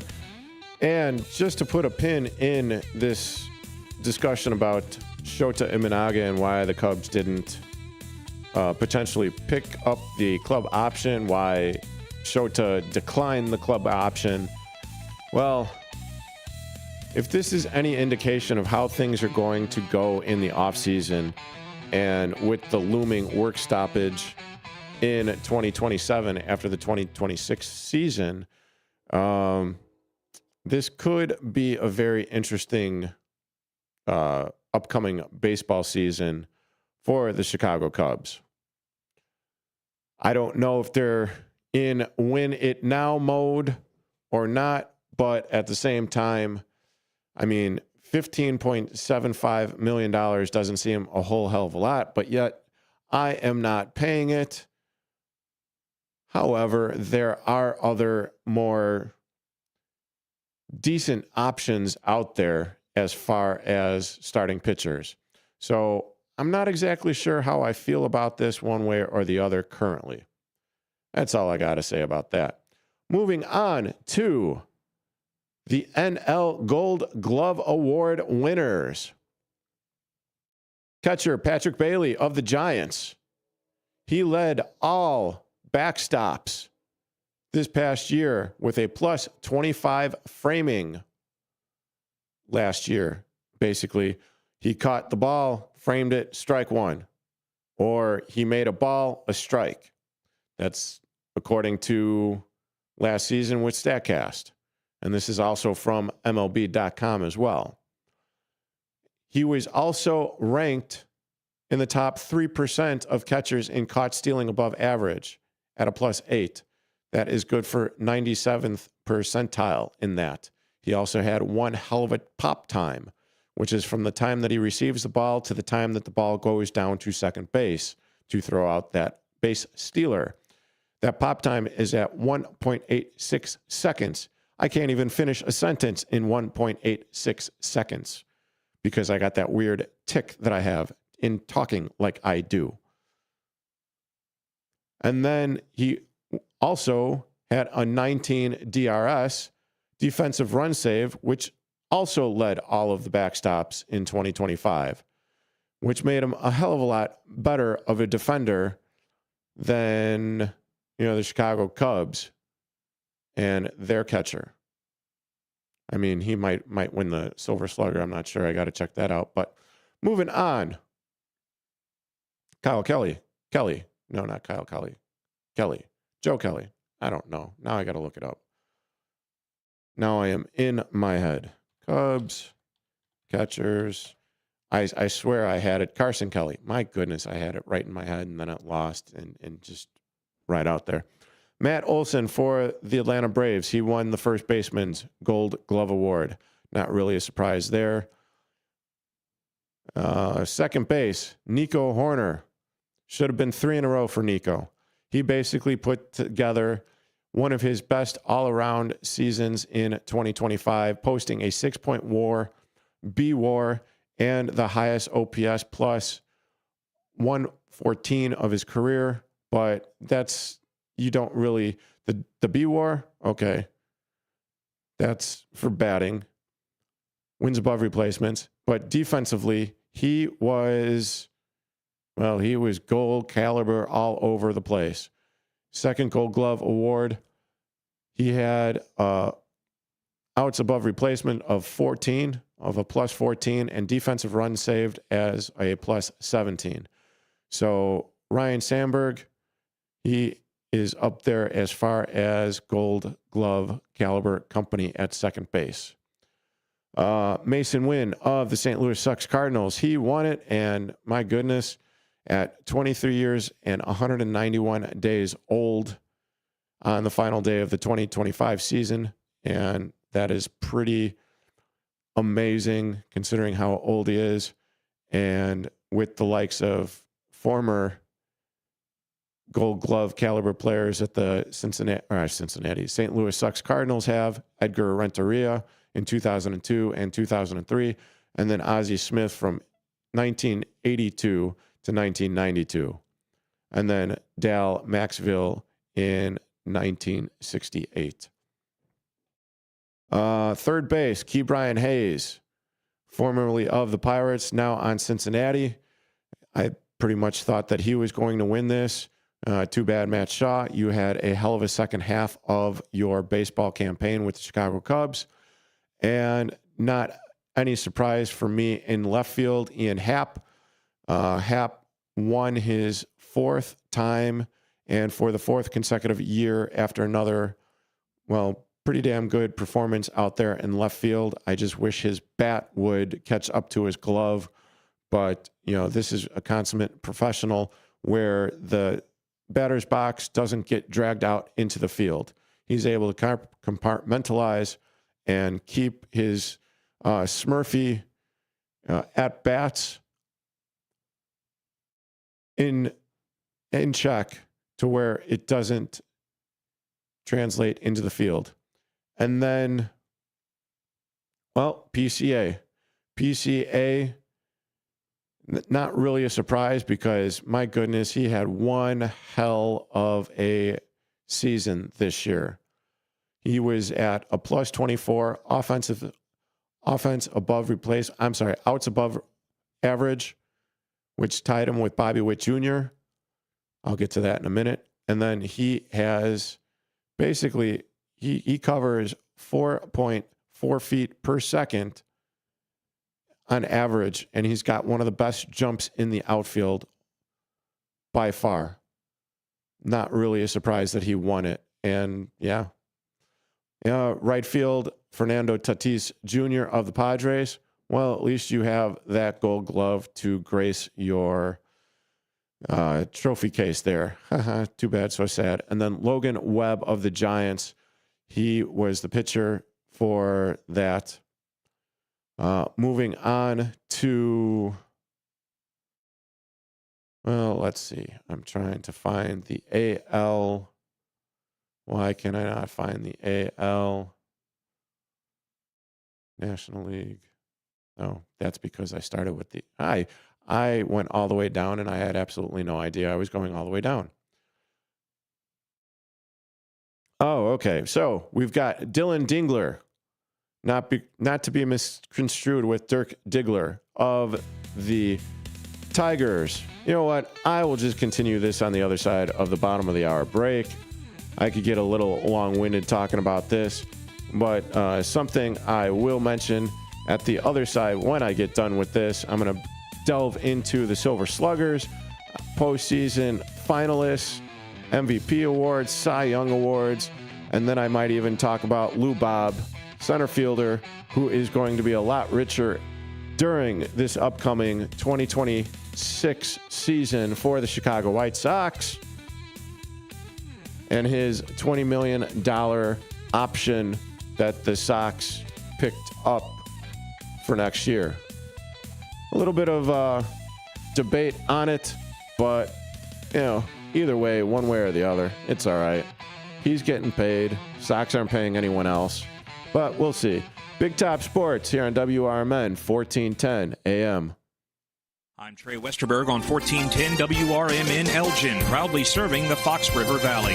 This update brought to you by Cintas. A fire destroyed a house in the 400 block of Grant Place in Aurora early Thursday morning after flames broke out in the attic. Aurora police helped evacuate 2 residents and their dogs, but thick smoke made it impossible to clear the other units. Firefighters battled flames on the second floor and attic, conducting extensive searches and overhaul before the blaze was fully controlled. Utilities were shut off, the home was deemed uninhabitable, and the Red Cross assisted the displaced tenants with temporary shelter. Federal agencies have issued new recalls affecting both food and medicine, including over 580,000 bottles of the blood pressure drug prazosin hydrochloride due to potential contamination with the cancer-causing chemical. Food recalls include California peaches for possible listeria contamination, as well as parsley and chicken products over salmonella concerns. The recalls were announced by the FDA, USDA, Consumer Product Safety Commission, and National Highway Traffic Safety Administration. Companies involved, such as Teva Pharmaceuticals and Amerisource Health Systems, issued voluntary nationwide recalls to protect customers. 2 federal judges in Massachusetts and Rhode Island ruled Friday that the Trump administration must keep funding SNAP, the nation's largest food assistance program, during the government shutdown by using emergency reserves. The decision allows the administration to decide whether to fund the program partially or fully for November. The USDA had planned to halt SNAP payments on November 1st. The Kendall County Sheriff's Office received a federal grant for the 2026 fiscal year to support traffic safety campaigns, according to officials. Funded through the Illinois Department of Transportation, the grant reimburses the Sheriff's Office for deputies' hours spent on enforcement aimed at reducing crashes and saving lives. The office plans to focus on campaigns like Drive Sober or Get Pulled Over and Click It or Ticket, targeting impaired driving, seatbelt use, and speeding, especially during high-risk times such as St. Patrick's Day and Memorial Day. Officials say the funding will help ensure road safety by holding traffic law violators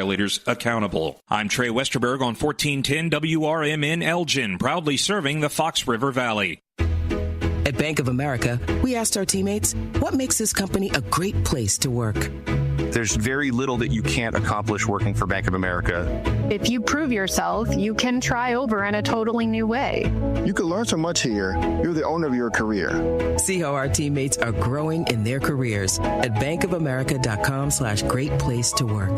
What would you like the power to do?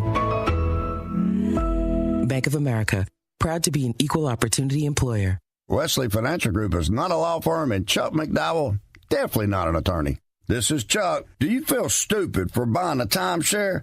Don't. It's not your fault. You were most likely told you could rent it, and it was a great financial investment. And the deal was available today only. If this happened to you, contact your resort or Wesley Financial Group for help today. Call Wesley now for your free exit information kit. 800-791-1313. 800-791-1313.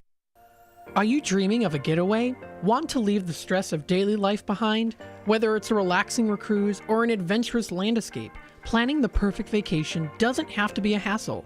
At Cruises International, they specialize in vacation destinations, land and sea, making your dreams come true. Located at 1721 Moon Lake Boulevard in Hoffman Estates, Cruises International isn't just about booking travel. They're your personal concierge, trusted travel advisor, and advocate. Your preferences are unique, and they'll take the time to understand exactly what you're looking for. From personalized service to their global network of specialists, they ensure that your vacation is tailor-made just for you. It's time to plan the vacation of a lifetime. Call 800-255-7447. That's 800-255-7447 today and speak to a cruise and vacation expert. Cruises International. It's time to set sail to your dream destination. This is Will Walker with your Fox Valley forecast. Brought to you by Rain-X. Tonight, mostly clear with a low around 50. Windy with gusts up to 25 miles per hour. Tomorrow, sunny with a high near 58. Temperatures falling to around 51 in the afternoon. Gusty winds up to 35 miles per hour. Tomorrow night, mostly clear with a low around 31. Currently, it is 53 with clear skies. With your Fox Valley forecast, I'm Will Walker on WRMN, the talk of the town. It's the season to come together over your holiday favorites at Starbucks. Warm up with a creamy caramel brulee latte. Get festive with an iced gingerbread chai. Or share a velvety peppermint mocha. Together is the best place to be at Starbucks. Find what you love and love what you find. A Total Wine and More. There's so much waiting for you. With the lowest prices for over 30 years, find what you love only at Total Wine and More. Drink responsibly, B21.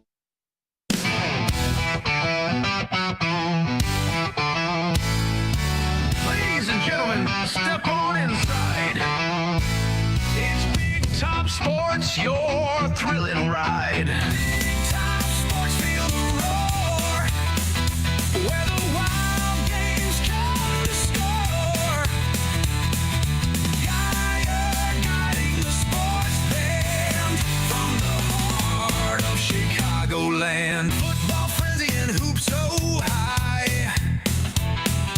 Baseball swinging as seasons fly. Hockey blades cutting swift and true. Sports carousel spinning just for you. Big Top Sports, feel the roar. Where the wild games come to score. Guiding the sports band from the heart of Chicagoland. Welcome back to Big Top Sports here on WRMN 1410 AM with yours truly, Derek.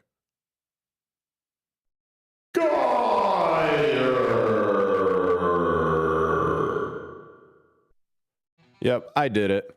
I'm having fun pushing that button. One of the buttons that I wish I did not push was the refresh button on the Chicago Bulls taking on the Philadelphia 76ers. And at the end of the first quarter, the Chicago Bulls are currently trailing the Philadelphia 76ers 50-45. Dyslexic much? Let's try this again. Take two. The Bulls are currently trailing the Philadelphia 76ers by 18 points at the end of the first quarter by a score of 45-27. Oh, boy.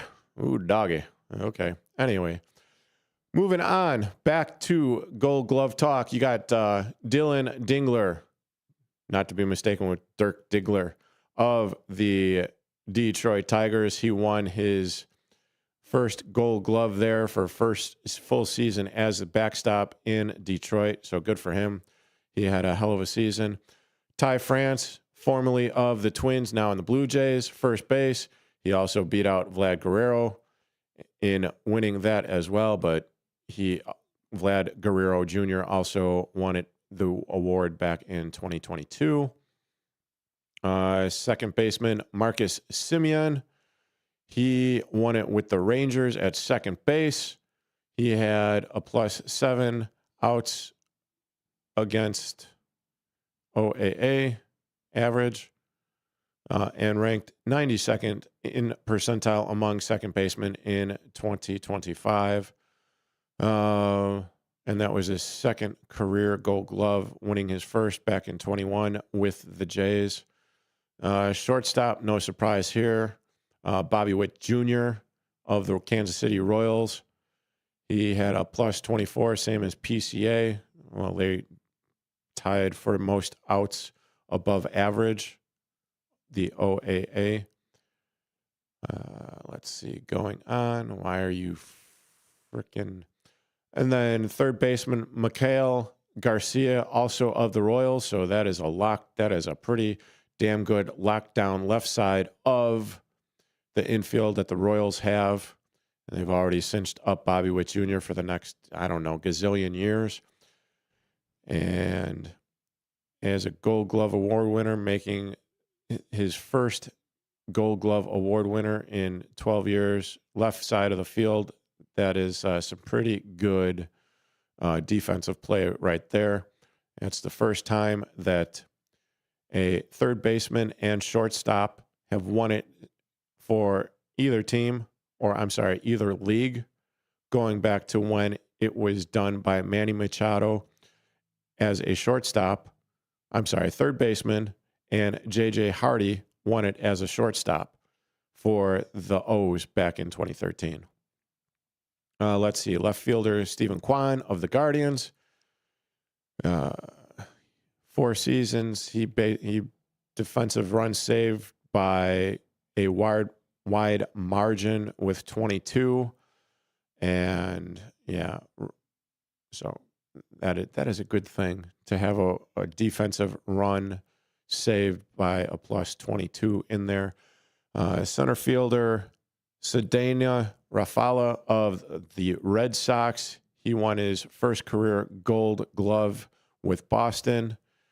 And if you've gone in and seen any of the wow highlights, he's got quite a few wow highlights. Then he was also joined by fellow teammate Wilyer Abreu of the Red Sox, winning his right field Gold Glove with the Bo Sox.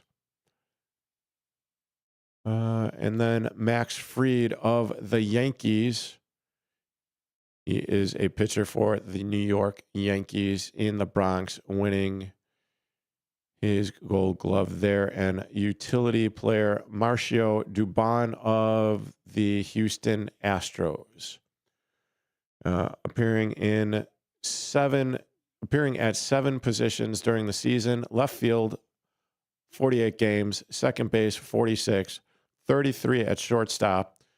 24 at, oh my goodness, third base. And 17 in center field. 4 at first. And 3 in right field. 46, 48, 30.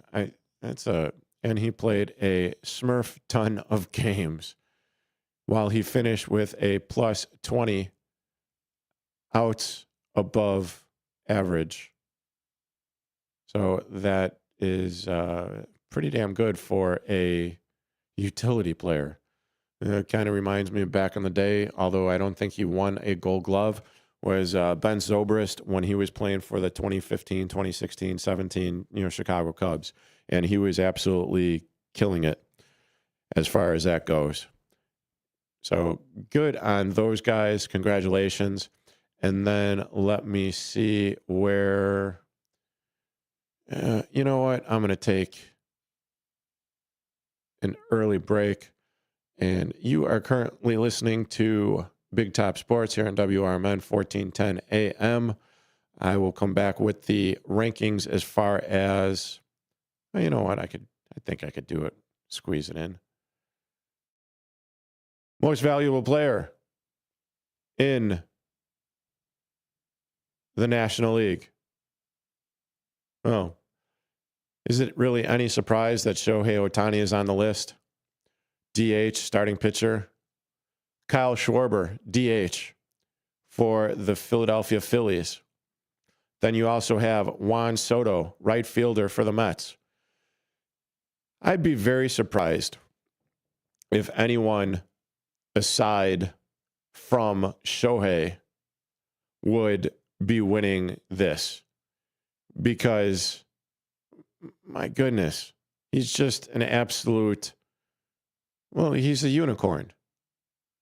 Ohtani batted .282 this year with 55 bombs, 20 stolen bases, and 102 ribbies driven in. He had a Major League Baseball high of 146 runs scored and an NL best of a 1.014 OPS.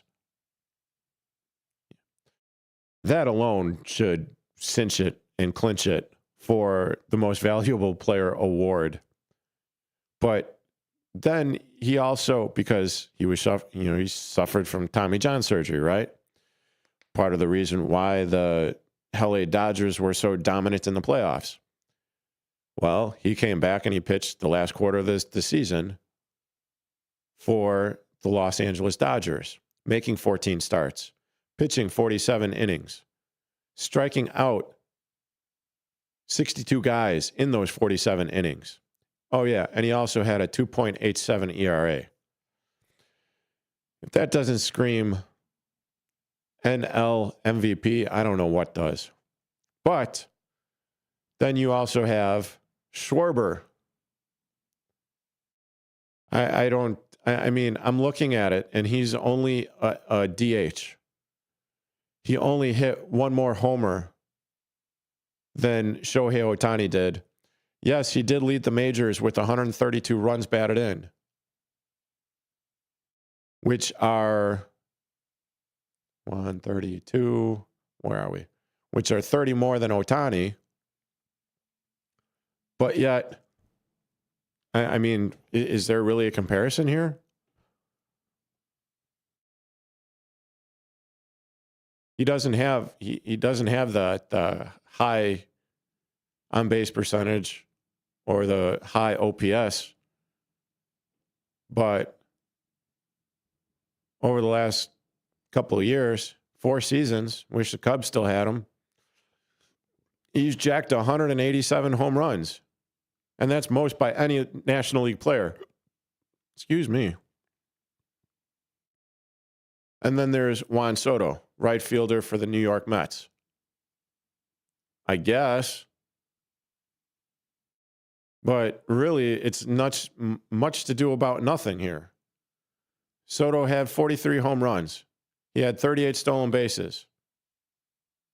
He had a career high of 12, more than triple his previous career high of stolen bases of 12.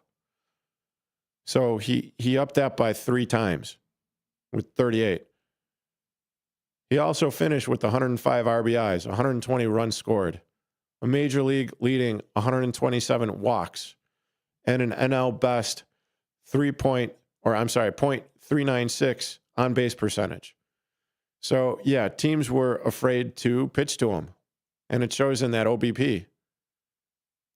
But there's no way in hell that Shohei Ohtani doesn't get another MVP award. Not by just looking at the sheer numbers of it right there. Going into the AL MVP award, Aaron Judge, Surprise, surprise, surprise. With, excuse me, sorry. I'm getting all choked up here looking at the Judge's home run numbers of 53 for the fourth time in his career.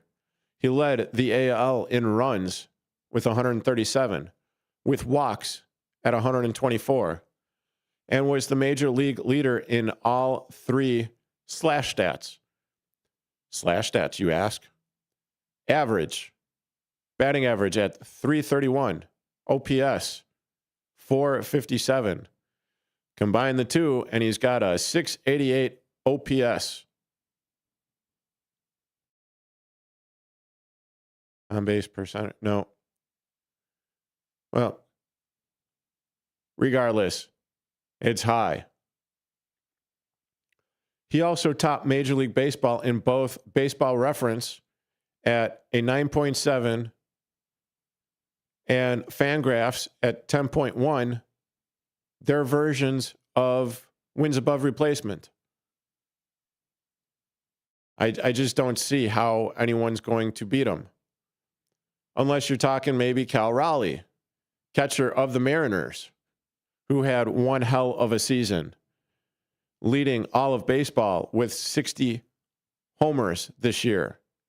He also added an AL leading 125 RBIs. He posted a 948 OPS and a 169 OPS plus. That's not bad.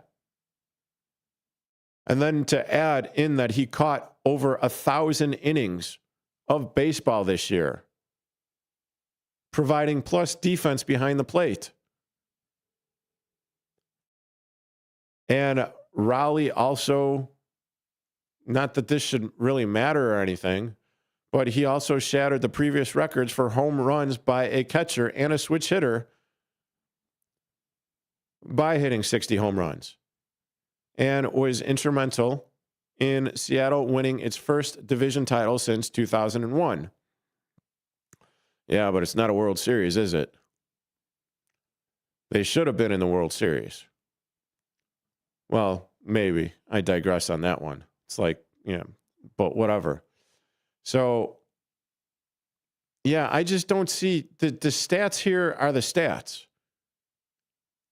So in both leagues, you have Shohei Ohtani, the human unicorn, and then Aaron Judge in the American League.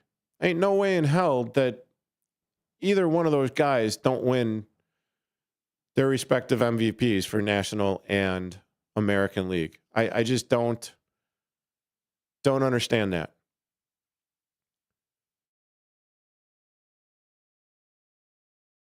Then you also have Jose Ramirez, third baseman of the Guardians. See, I just pretty much stopped right there. I stopped after Cal Raleigh because even with this being said, and it's no slight to Jose Ramirez because he's one hell of a third baseman. And he is pretty damn good. His second 30-40 season. What does that mean? He finished with 30 home runs and 44 stolen bases while batting .283, getting on base at a .360 clip, and an OPS plus of a 137. Oh, yeah, and he also played in 158 games for the Guardians. That came back from a 15.5 game deficit to win the AL Central. I don't know. Still not good enough to win the MVP. Let's see. NL Cy Young Award.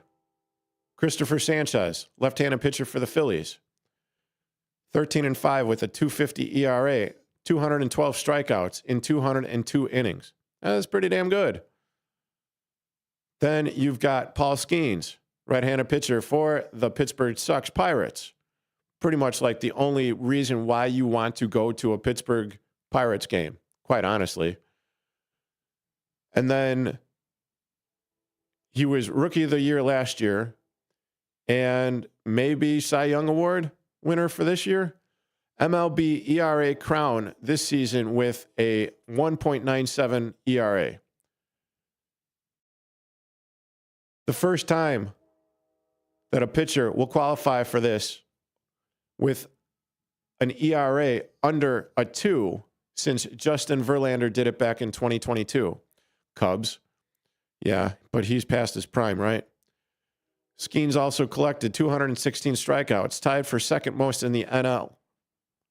Oh, yeah, and he also pitched 187 and 2/3 innings. Not bad for an absolutely smurfy Pittsburgh Pirates team.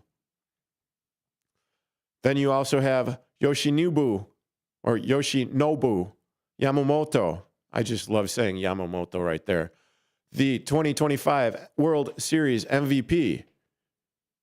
Well, he had a pretty damn good season this year, going 12-8 with a 2.49 ERA. Well, yeah, the record isn't so good because the Dodgers weren't hitting down the line. And it's kind of hard to win when you're only putting up 2 runs a game. But he did strike out 201 batters in 173 and 2/3 innings over 30 starts. 30 starts for the Los Angeles Dodgers. I mean, really, I would be surprised if he did not win it. And that's not anything to take away from, Paul Skeens or Christopher Sanchez. I just think that Yamamoto is probably going to be tapped for the Cy Young. My personal opinion, I just like the numbers more. And you know what? If I actually think about it, Paul Skeens did what he did on a very bad team. You know what? I'm going to go with Paul Skeens. I know I'm going out on a ledge here, right? And then let's see. AL Cy Young Award for the American League. Hunter Brown. Hunter Brown for the right-handed pitcher of the Houston Astros. He had 2.43 ERA, which was second in the league. Strikeouts, 206, which were third. And he had a whip of 1.03, tied for fourth. Oh, yeah. Not to mention, his opponent's batting average was a paltry 201, which is good for fifth in the league. Garrett Crochet, left-handed pitcher for the Red Sox, formerly of the White Sox. Well, let's see. Crochet last winter signed that 6-year, $170 million extension to the Red Sox. Well, yeah, safe to say that he had one hell of a season for the Red Sox because he led the AL with 205 and a third innings pitched with 255 strikeouts while only allowing a 2.59 ERA. Ooh-wee. And then there's this other guy from Detroit. Can't say he sucks. Tigers. And Tarek Skubal.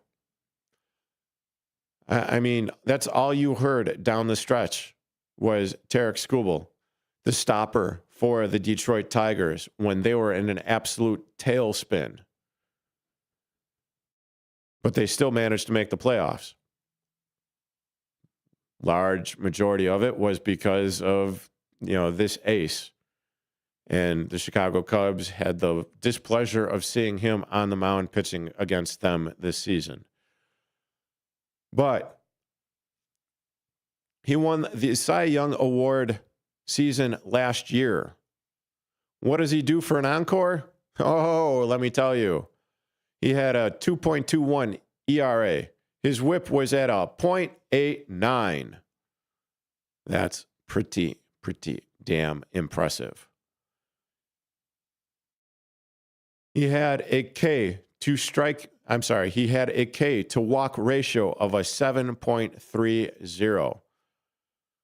All of these numbers were improved over this season over last.